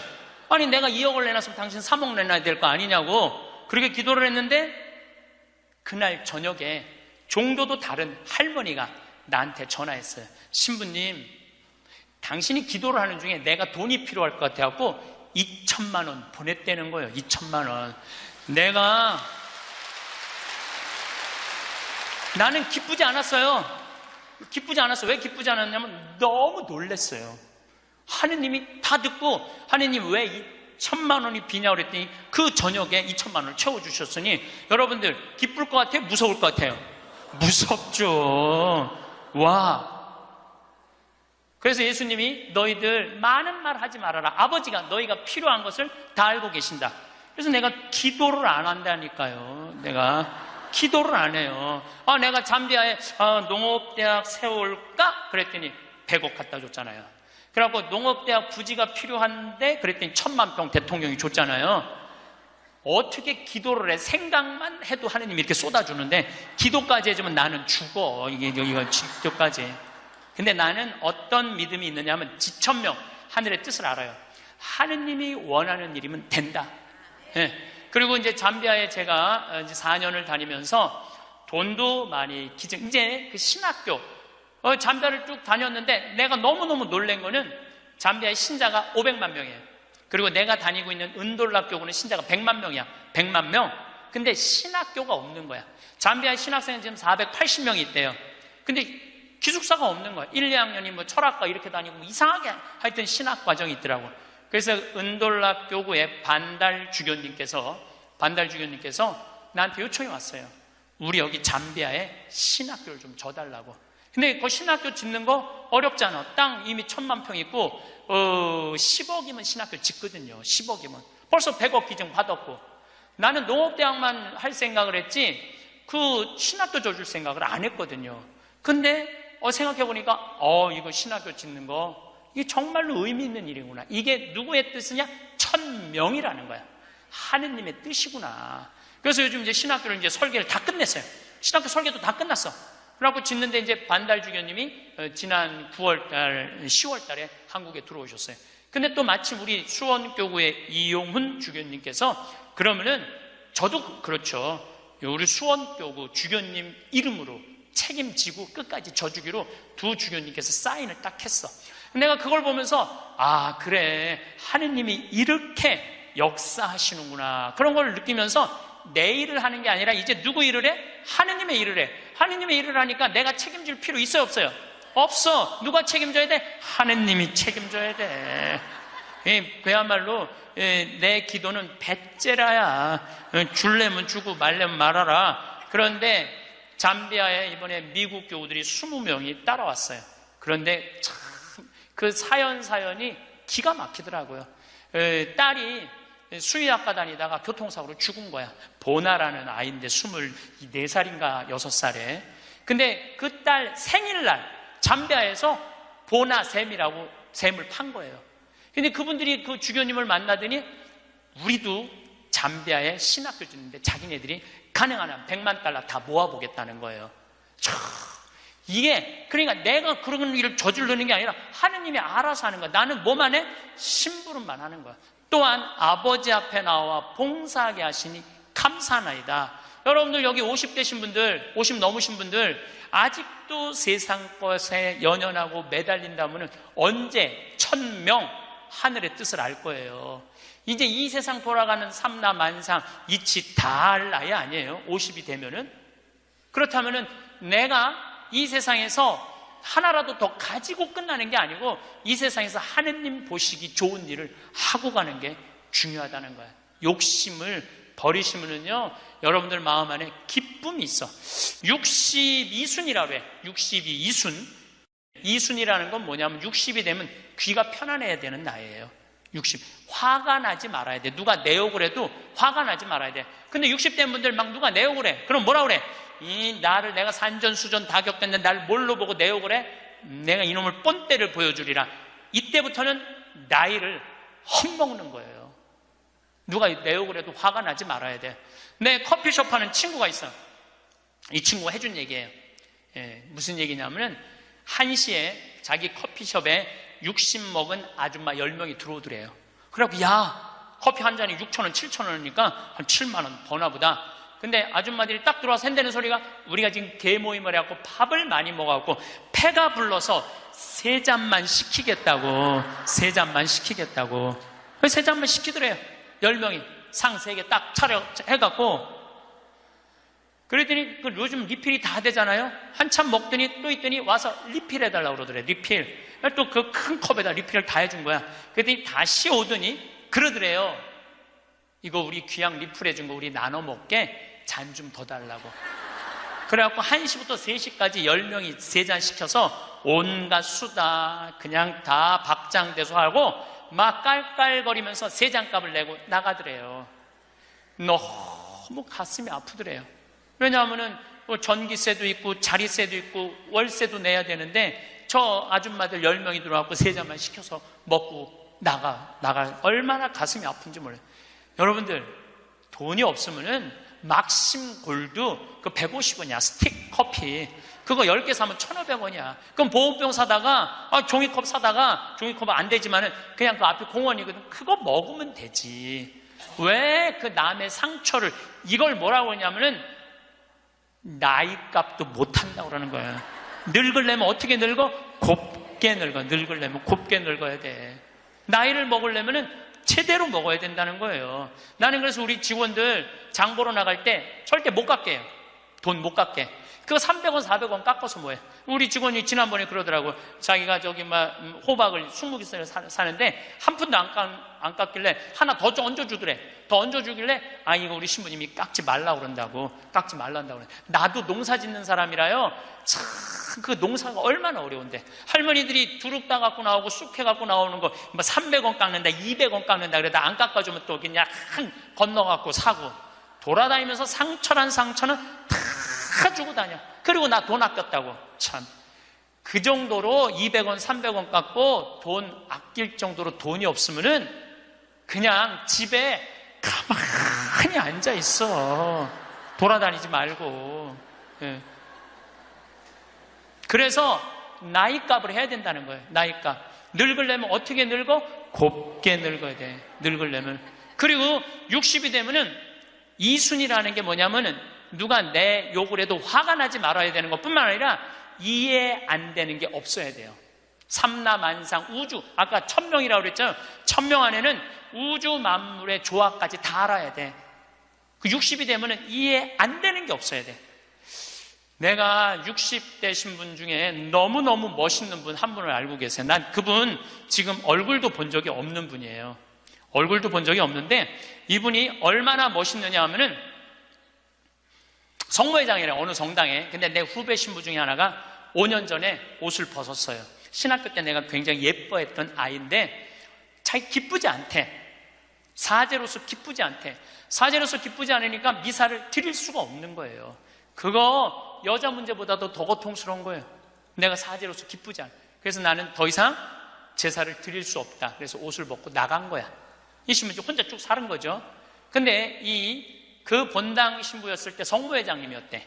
성모회장님이었는데 이 신부님이 5년 동안 혼자 사는 걸 알고 딸이 36인가 37이래. 딸한테 그랬대요.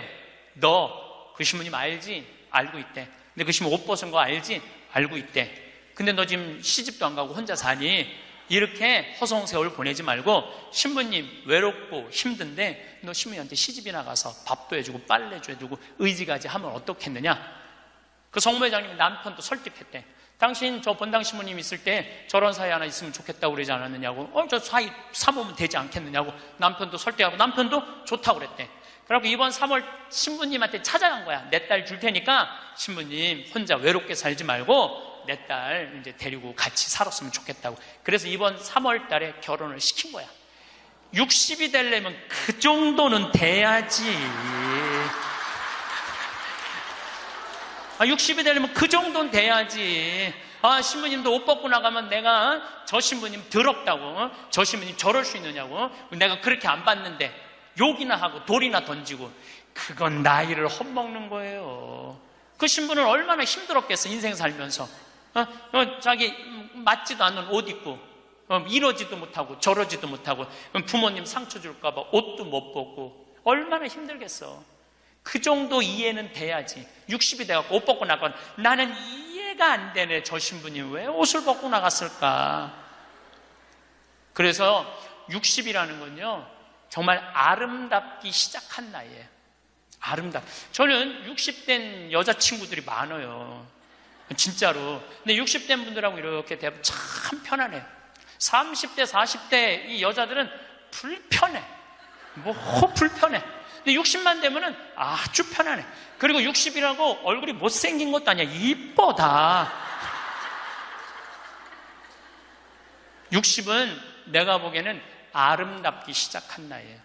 아름다운 모습으로 나이를 들어가는 것. 누가 뭐라 그래도 받아들이고 포용할 수 있는 따뜻한 나이가 저는 60이 아닌가 싶어요. 70이 종심소욕 불육이라고 그래요. 뭐라 그러면 70이면 마음을 따른, 욕구가 일어나는 마음을 따라도 법의 어긋남이 없는 나이야. 그러니까 내가 한 70 넘은 분이 내가 욕심껏 행동을 해도 그게 법에 어긋나지 말아야 돼. 다시 말해서 좀 쉽게 얘기하면 우리 천주교 교우들 알아듣기 쉽게 말하면 70에 내가 하는 행동이 하느님이 하는 행동하고 똑같아야 돼. 70은.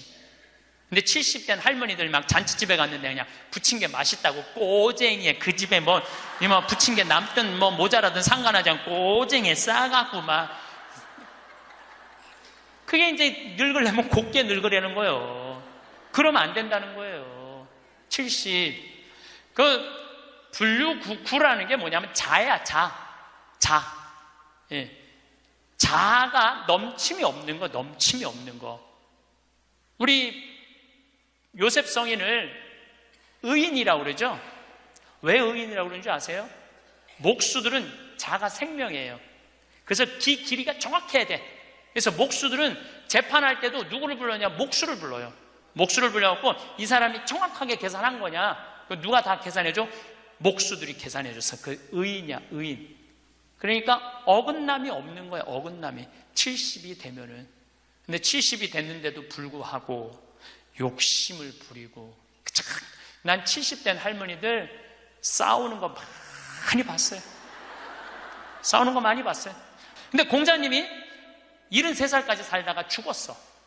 무슨 얘기냐면은 천지가 80이 넘게 사는데 70까지만 얘기를 하고 죽은 거야, 공자님이. 80은 어떻게 살으라고. 그래서 내가 80을 내가 생각을 해봤어요. 80은 뭐 해야 되는 나이냐면은 생생지심의 나이예요. 생생지심. 생생지심이라는 게 뭐냐면은 생명을 사랑하는 나이야. 80은 생명을 사랑하는 나이. 80까지 살면은 여러분들 감사하지 않아요? 감사하죠? 저는 46세 위암 수술을 하고 매년 가을마다 단풍 구경을 가요. 매년 셋째 주 월요일 날 우리 부관장 출신 신부들하고 단풍 구경을 가는데 너무너무 아름답더라고. 그때 내 기도문이 뭐냐면, 하느님, 올해도 단풍을 보게 해주셔서 감사합니다. 이렇게 아름다운 단풍을 보게 해주셔서 감사합니다. 근데 80이 된 분들은 단풍을 몇 번을 보는 거야? 80번을 보는 거 아니에요. 얼마나 감사해. 근데 80 먹은 할머니들 뭐 다리도 아프고 허리도 아프고 뭐 귀찮지. 근데 이렇게 말해요. 늙으면 죽어야 돼. 사는 게 귀찮아. 사는 게 재미가 하나도 없어. 내가 인생 살아보니까 믿을 놈 한 놈도 없어. 머리 검은 짐승한테는 잘해주는 게 아니야. 80 먹은 할머니가 이렇게 부정적인 얘기를 하면은요, 이 할머니는 인생을 실패한 할머니예요. 실패한 거 아니에요? 생명을 사랑하는 나이에 오늘도 이렇게 하루를 나한테 선물로 주신 하느님한테 감사하다고. 진달래를 보면 이번에도 한 번 더 이 아름다운 진달래를 보게 해주셔서 감사하다고. 단풍을 보면 이 아름다운 단풍을 한 번 더 보게 해주셔서 감사하다고. 살아있음에 대해서 감사하고.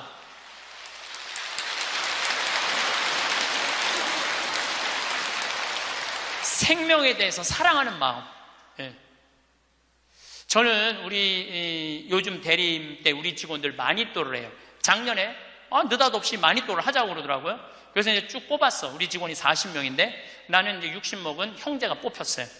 근데 한 달 동안 그 형제만을 위해서 기도한다는 게 좀 그렇더라고요. 왜냐하면 내가 40명의 목자인데, 그래서 내가 매일 한 명씩 이름을 부어서 묵주기도 5단을 해줬어요. 나는 어떤 신념이 있느냐면 하루에 묵주기도 기도 5단 이상 하면 안 된다는 신념이 있어요. 5단도 힘들어 죽겠는데 막 20단, 30단 하는 사람들 보면은 놀라워. 뭐 한다고 20단, 30단씩이나 해. 하루에 5단 이상 하면 안 된다는 신념이 있어요. 그런데 날짜는 30일인데 직원은 40명이잖아요. 그러니까 5단은 무조건 선물로 줘야 될 거 아니야. 하루에 10단을 하게 되더라고요. 그런데 하루가 너무 충만한 거야. 막 10단을 하니까 더 충만한 거야. 이거 봐라. 이 남을 위해서 기도하는 게 참 좋으네. 너무 좋더라고, 기도하는 게. 근데 다 못했어요. 신부님 미운 사람 없어요? 여러분들, 내 가슴이 얼마나 넓다고 미운 놈까지 다 고이 간직해야 돼? 그렇지 않아요? 여러분들, 미운 사람 꼭 가슴에 간직해야 돼요? 미운 사람 빨리 빼버리세요. 그리고 어떤 사람만 간직하면 돼? 좋은 사람, 소중한 사람만 하면은 그러게도 우리 인생은 벅차요. 내가 6.25 전쟁 똥구멍이 찢어지게 가난할 때 그때 내 돈 떼어먹고 도망간 놈, 내 상처 준 놈 그냥 기억할 필요가 뭐가 있냐 이거예요. 80이 돼서 이제까지 큰 사고 없이 6.25 넘어오고 그 힘든 거 다 넘어와서 지금 살면은 오늘 하루 밥 세끼 먹으면 감사하면 돼요. 그래서 80 되신 분들은 입에서 뭐가 나와야 돼? 감사가 나와야 돼. 제가 자신 껴안기라는 주제로 이야기를 이제까지 했습니다. 여러분들, 나 자신을 껴안을 줄 알아야지, 나 자신을 껴안을 줄 알아야지 잘 살아요. 잘 살아야지 잘 죽을 수가 있어요.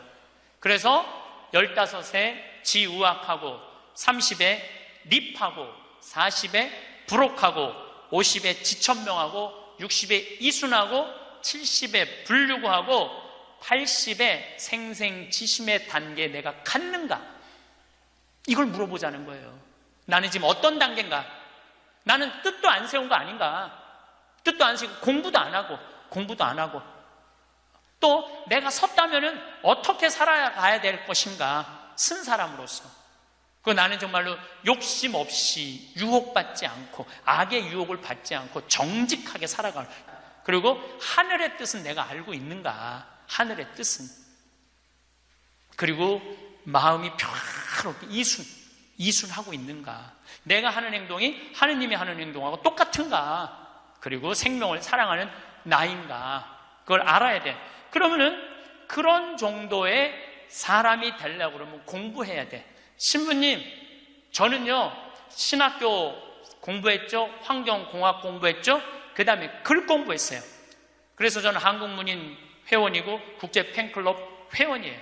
물론 우리 가톨릭 문인 회원이에요. 그래서 글 쓰는 공부 많이 했어요. 제가 잘났다는 게 아니고 끊임없이 공부하는 걸 게을리하면 안 돼요. 신부님은 팔자가 좋아갖고 대학 다니고 싶으면 대학 다니고 대학원 다니고 싶으면 대학 다니고 그 다음에 무슨 교수한테 글 배우고 싶으면 글 배우고. 신부님 팔자가 좋죠. 여러분들, 내가 팔자가 좋은 게 아니에요. 여러분들도 얼마든지 배울 수가 있어. 내가 지금 왜 이 핸드폰을 들고 왔다 갔다 하느냐면은 여기에 대학이 들어있어요. 여기 유튜브를 통해서 모든 교수들 강의를 다 들을 수 있어요. 주옥 같은 강의가 다 들어있어요. 역사를 배우고 싶으면 역사를 치면 나오고, 철학을 배우고 싶으면 철학을 나오고, 성서를 치면 성서가 나오고, 그냥 너무너무 많아. 여기 휴대폰에 이거 맨날 메시지하고 전화 받는 걸로 하지 말고, 신부님 이거 어떻게 찾아요? 손자들한테 해달라고 그래. 손자들한테 이렇게 얘기하세요. 그게 손자들 교육이에요. 얘야, 나 소크라테스 변론이라는 거 듣고 싶은데, 변론이라는 걸 듣고 싶은데 이거 좀 내가 누르면 바로 나오게 해줘라. 그럼 걔 그거 찾아서 걔도 공부해. 맨날 게임만 하다가 할머니가 이거 좀 깔아달라고 그러면 걔 기가 막히게 깔아줘요. 누르면 나와. 누르면 막 결국은 내가 서야 돼. 내가 깨우쳐야 돼. 배우고 익히니 이 또한 기쁘지 아니한가? 라는 우리 공자님 말씀대로 저는 여러분들이 공부했으면 좋겠어요. 공부를 하면은요, 소크라테스 말씀처럼 지식은 덕으로 가고 덕은 곧 행복으로 이어진다는 거예요. 그래서 우리 교우들 열심히 공부하셔서 조금 더 성숙한 사람으로 변화돼 나갔으면 좋겠어요.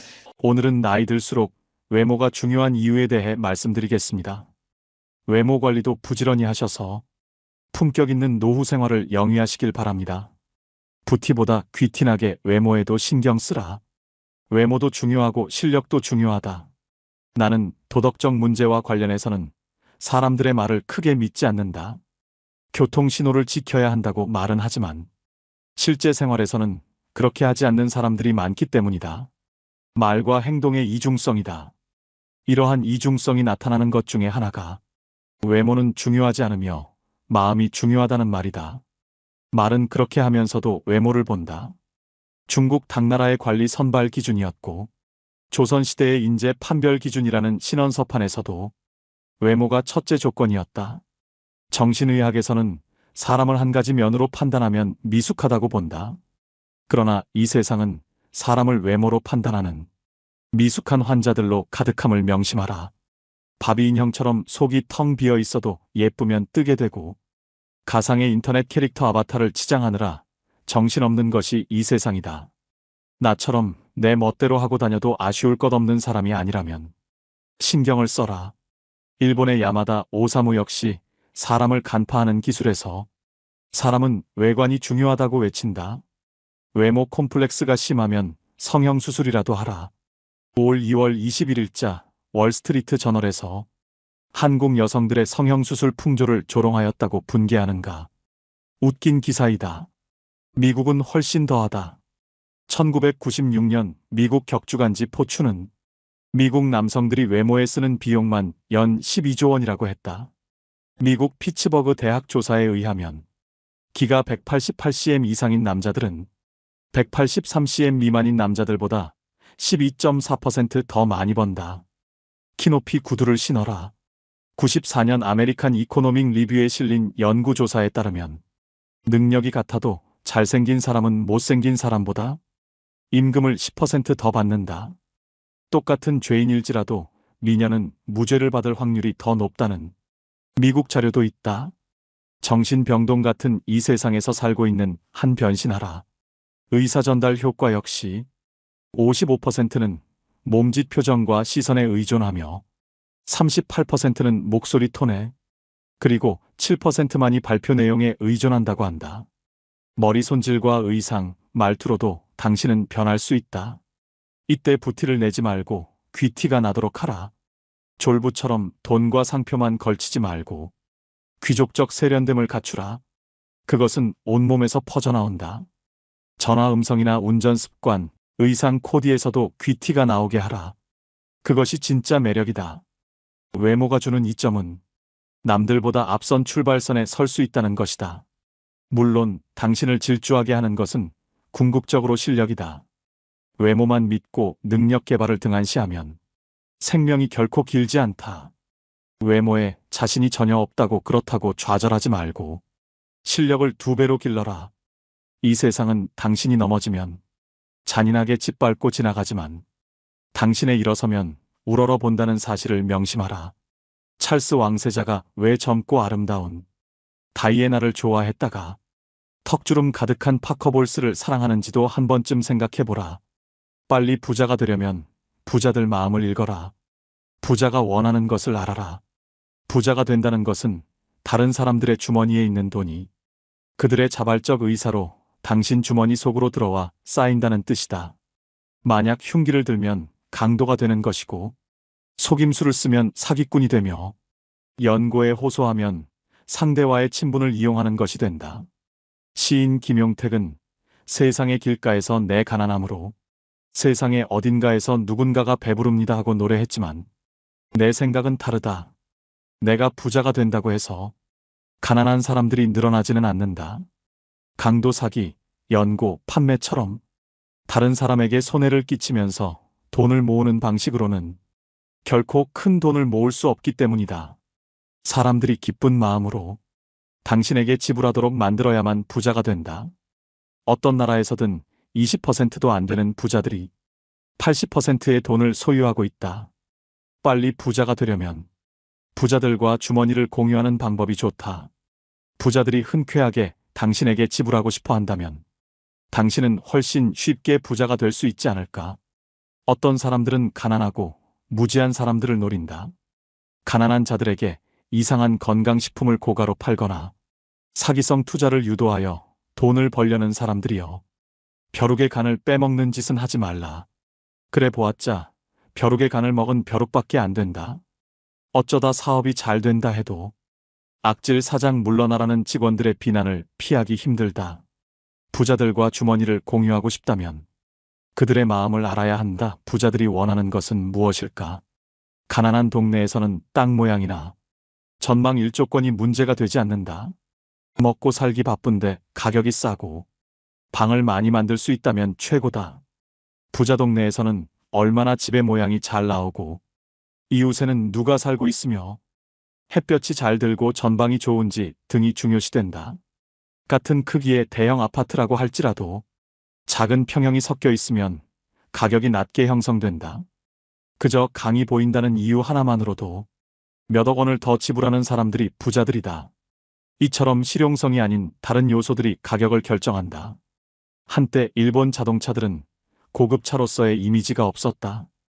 약 15년 전 토요타 자동차의 회장은 젊은 엔지니어 10명을 뽑아서 특명을 내린다. 앞으로 1년간 미국에 가서 놀아라. 회사에서 준비한 호텔은 보통의 일본인들은 꿈도 꾸지 못할 최고급이었고 음식이나 자동차도 최고급이었다. 그들이 1년을 호합한 생활을 하며 놀고 오자 회장이 말했다. 이제 백만장자가 어떻게 사는지 알았는가? 그 백만장자들이 타고 싶어할 차를 만들어라. 이렇게 해서 등장한 렉서스는 미국의 고급차 시장에서 데이트를 친다. 부자들이 원하는 것을 알아라. 당신이 부자가 아니라면 부자들은 당신이 먹어본 음식, 당신이 받아온 서비스와 당신이 느끼는 기분, 그 이상을 이미 경험한 사람들이다. 당신에게 괜찮아 보이는 수준 정도라면 그들이 지갑을 열 까닭이 없다. 목돈 빌려줄 땐 친구라도 냉철하게. 나는 내게 무엇인가 팔러 오는 친구들에게 물건을 산 적이 거의 없다. 친구를 돕는다고 내게 필요 없는 물건을 사게 되면 그 물건을 볼 때마다 속상해진다. 내게 필요한 물건일지라도 다른 곳에서 더 싸게 살 수 있는 물건을 친구를 돕는다는 미명하에 구입하게 되면 그 친구는 자신이 경쟁력이 없음을 계속 인식하지 못할 것이고 나는 현명하지 못한 구매를 한 것이 되고 만다. 내가 택한 대안은 형편이 어려운 친구에게 물건 판매 수당 이상의 현금을 주는 것이었는데 보통 100만 원이었다. 조건은 나중에 돈을 벌면 다른 어려운 친구를 도우라는 것이다. 대신 나는 밥 한 끼도 사주지 않는다. 문제는 목돈을 빌려달라는 경우다. 친구와는 돈 거래를 하지 말라고 하지만 살다 보면 돈 거래가 없을 수 없다. 20대의 돈 거래는 액수는 작으나 친구를 가려내는 시금석이 되기에 나는 권장한다. 20대의 친구에게 몇십만 원을 잃었다면 40대에 몇천만 원을 잃을 뻔한 것을 액땜한 것이다. 나는 처음에 동창들에게 그냥 빌려주었으나 도망가는 친구가 생기면서 생각이 바뀌었다. 우선은 재산 상태와 수입 및 부채 현황, 상환 계획을 상세히 적으라고 한다. 지갑 속에 신용카드가 많거나 카드 사용 내역에서 소비성 지출이 많으면 반드시 담보를 요구한다. 사업가 친구인 경우에는 회사의 격리 자료들을 세무조사하듯이 본다. 경영에 약간의 문제라도 보이면 담보를 받는다. 새로 사업을 하는 친구인 경우에는 그의 성격을 생각한다. 사채놀이는 안 하지만 은행이자 수준은 요구하며 그 이자로 같이 한잔하기도 한다. 그 어떤 친구가 부탁을 해도 보증은 함부로 서지 말고 아무리 이자가 많아도 가진 재산의 상당액을 어느 한 친구에게 몰아서 빌려주지는 말라. 그 친구 때문에 당신 가족이 눈물을 흘리게 될 수도 있다. 전문직에 종사하는 친구들이 목돈을 빌려달라는 경우는 조심하라. 그들이 갑자기 떼돈을 벌어 목돈을 갚을 수 있게 될 확률은 낮다. 부득불 큰 돈을 빌려줄 경우에는 부동산 담보를 받아라. 그 담보물의 선순위 관리자들이 많다면 당신 돈은 사라질 확률이 크다. 약속어음 공증을 받으면 좋지만 친구에게 재산이 없으면 월급을 차압할 정도인데 다른 친구들이 친구에게 너무한다고 당신을 욕할지도 모른다. 친구가 급히 큰 돈을 빌려달라고 할 때는 그가 설명하는 말을 절대로 액면 그대로는 믿지 말라. 그가 거짓말을 하는 것이 아니라 그의 상황이 거짓말을 낳는다. 친구를 믿는 것은 좋지만 친구가 처한 상황은 믿지 말라. 그 친구도 미래 상황은 모른다. 고의적인 경우도 있겠지만 많은 경우에서는 친구가 속이는 것이 아니라 그의 미래 상황이 당신 돈을 못 갚게 만들며 우정도 버리게 함을 명심하라. 친구로부터 빌린 돈을 못 갚았다고 절대 자취를 감추지 말라. 연락이 두절되면 곧 소문이 퍼지게 되고 당신이 빚지지 않은 친구들마저 등을 돌린다. 당신에게는 업계에 친구가 많다고 적이 없다고 그것을 자랑하지 말라.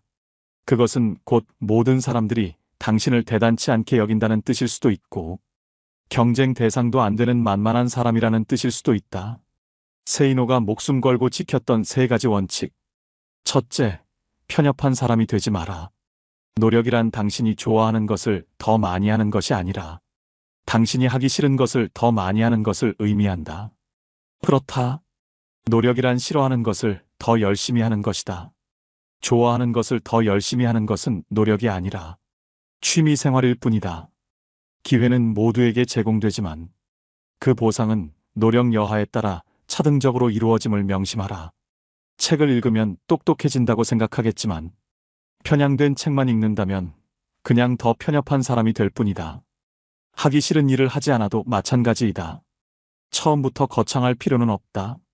일단 시작하라. 둘째, 지금 모습으로 미래를 단정짓지 마라. 지금 상황이 이러하므로 5년 후, 10년 후에도 이러할 것이기에 희망이 없다고 단정짓는 것은 옳지 않다. 점쟁이도 자신의 미래를 모르는데 어떻게 감히 신의 영역의 미래를 스스로 투시하고 미리 계산할 수 있단 말인가?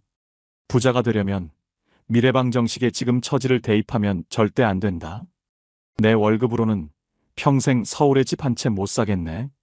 이렇게 단정 짓지 마라. 부자가 되려면 현재로 미래를 단정 짓는 게 아니라 원하는 미래로 나를 맞춰 나가야 하는 것이다. 그리고 진짜 부자들의 생각과 마음을 배워라. 부자는 돈독이 올라서 부자가 된 사람들이 아니다.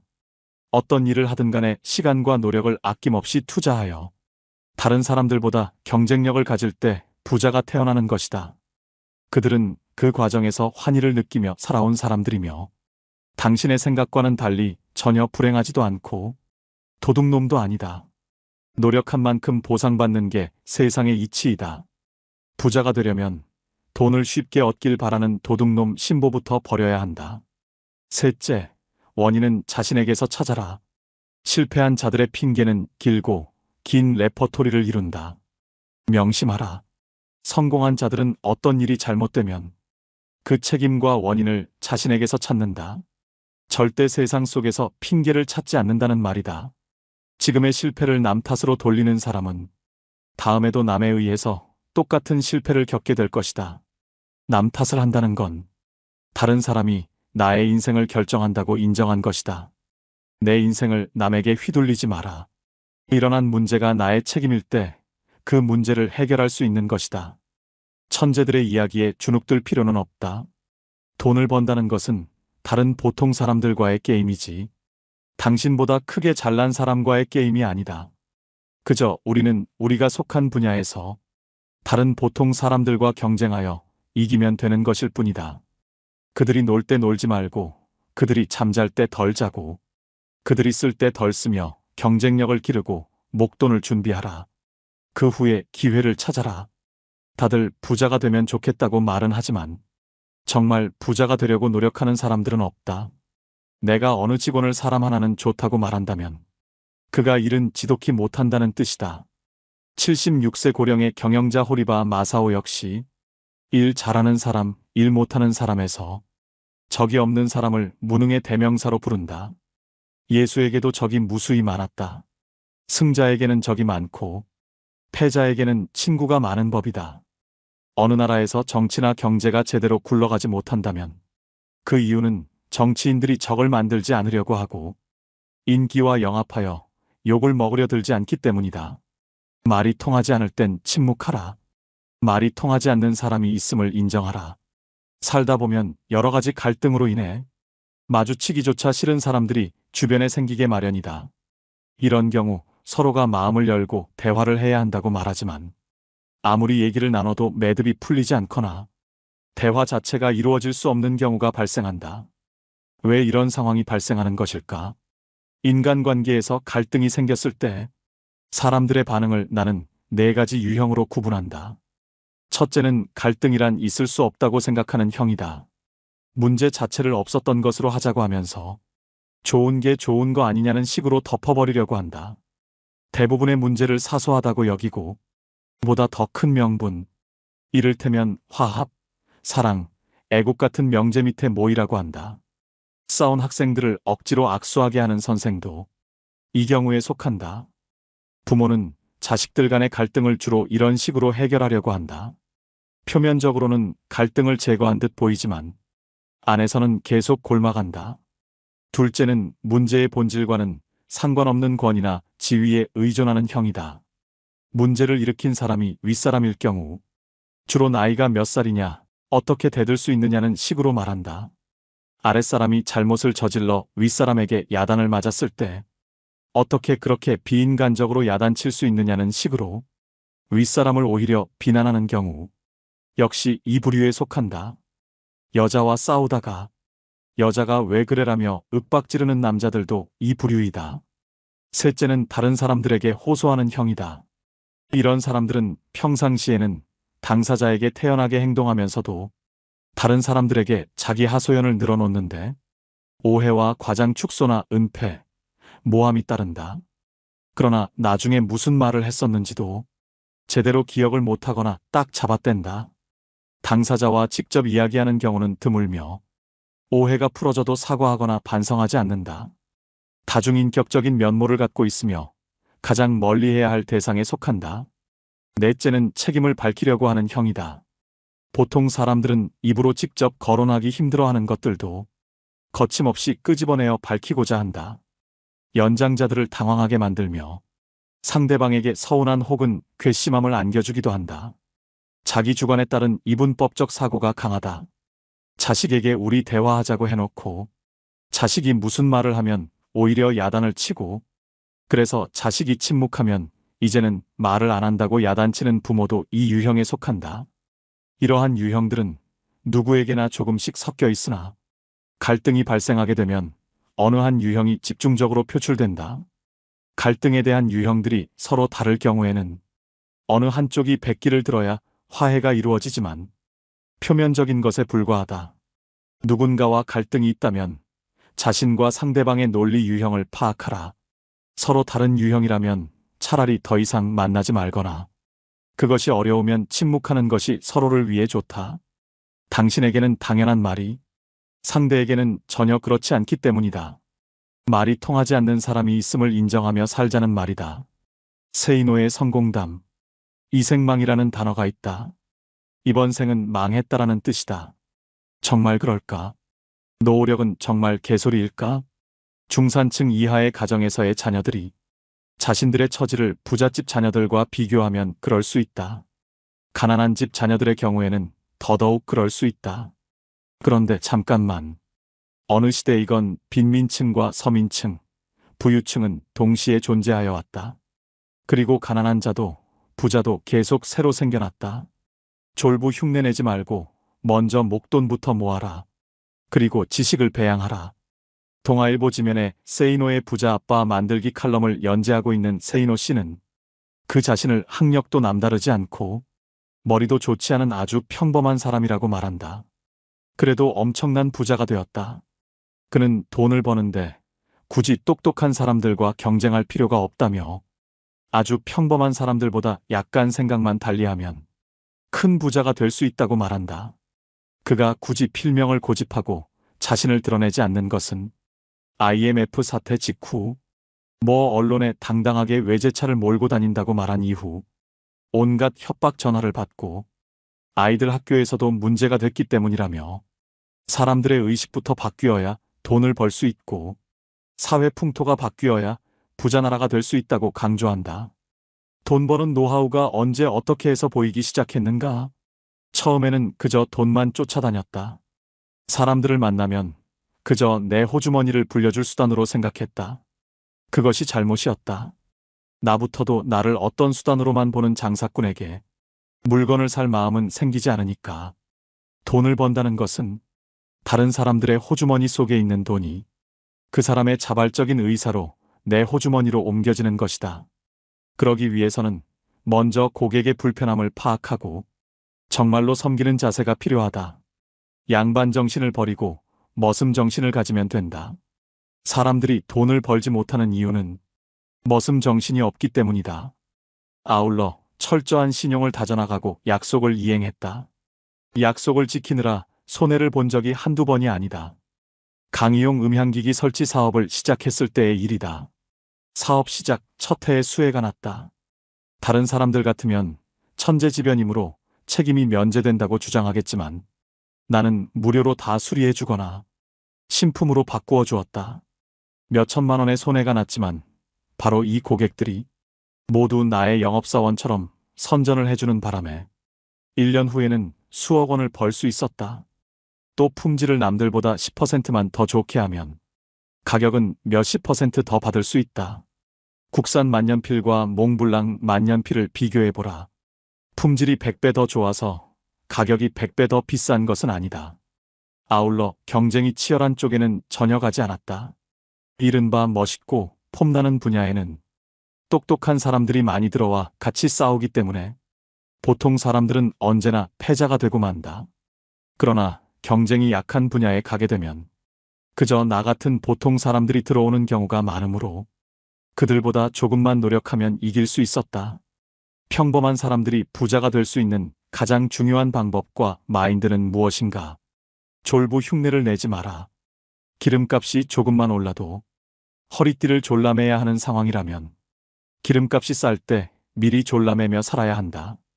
그렇게 목돈을 만들어 놓아야 한다. 전쟁이 났다고 생각하고 철저하게 생존 능력을 배양해라. 결국은 지식을 배양해야 한다. 고민이 있다면 10분 이상 하지 마라. 어떤 고민도 사실상 10분 이상 하지 못한다. 그런데도 많은 사람들이 걱정에 빠져 산다. 오로지 문제 해결 방안만 찾아라. 부자가 되는 것은 천재들이 아니라 바로 다른 보통 사람들과 경쟁하는 것임을 잊지 마라. 미리 겁먹을 필요가 없다. 부자. 내가 지금 욕하는 사람이 미래의 내가 되지 않기 위해 노력했다. 큰 부자들은 사기를 치거나 속이지 않는다. 이는 작은 부자들이나 하는 짓이다. 부자들이 그런 모습으로 비치는 것은 나쁜 놈들만 뉴스에 나오기 때문이다. 반대로 뉴스에 나오는 가난한 자들이 저지르는 범죄를 보면 가난한 자들은 모두 나쁜 놈이라는 말도 성립하게 된다. 언론에 나오는 부자들과 실제 큰 부자들은 다르다. 부자 2세들은 두 가지 유형이 있다. 첫 번째 유형은 그냥 흥청망청 쓰며 물려받은 사업이나 돈을 말아먹는 유형이다. 두 번째 유형은 1세의 재산을 손을 대지 않고 물려받은 만큼 물려주려는 이들이다. 이런 사람들은 근검절약하며 돈을 아껴 쓴다. 물려받은 재산을 돈으로 환산하여 원금에는 손을 대지 않는 자존심을 가진 사람들이다. 솔직히 부자는 감탄이 줄어들 수 있다. 이제 웬만해서는 감동을 받지 못한다. 그랜드 캐니언도 경비행기로 관광을 하고 알래스카도 갔고 희망봉에서 일출을 보고 나니 웬만한 곳에서는 감동을 받지 못한다. 200억을 내고 우주여행을 가는 부자의 심정이 이해가 간다. 부자의 안 좋은 습성은 자연을 자꾸 끌어온다는 것이다. 내가 아는 부자 중에는 중국에 여행을 갔다가 분재 가게를 아예 통째로 사버리는 사람도 보았다. 공부. 젊은 사람들은 닥치는 대로 배워라. 이걸 배워서 이걸 해서 뭐 하나 하는 생각은 절대 하지 마라. 나는 다양한 종교에 대해서도 공부했었다. 신문도 마찬가지지만 다양성을 바탕으로 균형 잡힌 시각을 얻기 위해서 노력하라. 더 노력하라. 더 노력하라. 더 노력하라. 더 노력하라. 더 노력하라. 더 노력하라. 더 노력하라. 더 노력하라. 더 노력하라. 더 노력하라. 더 노력하라.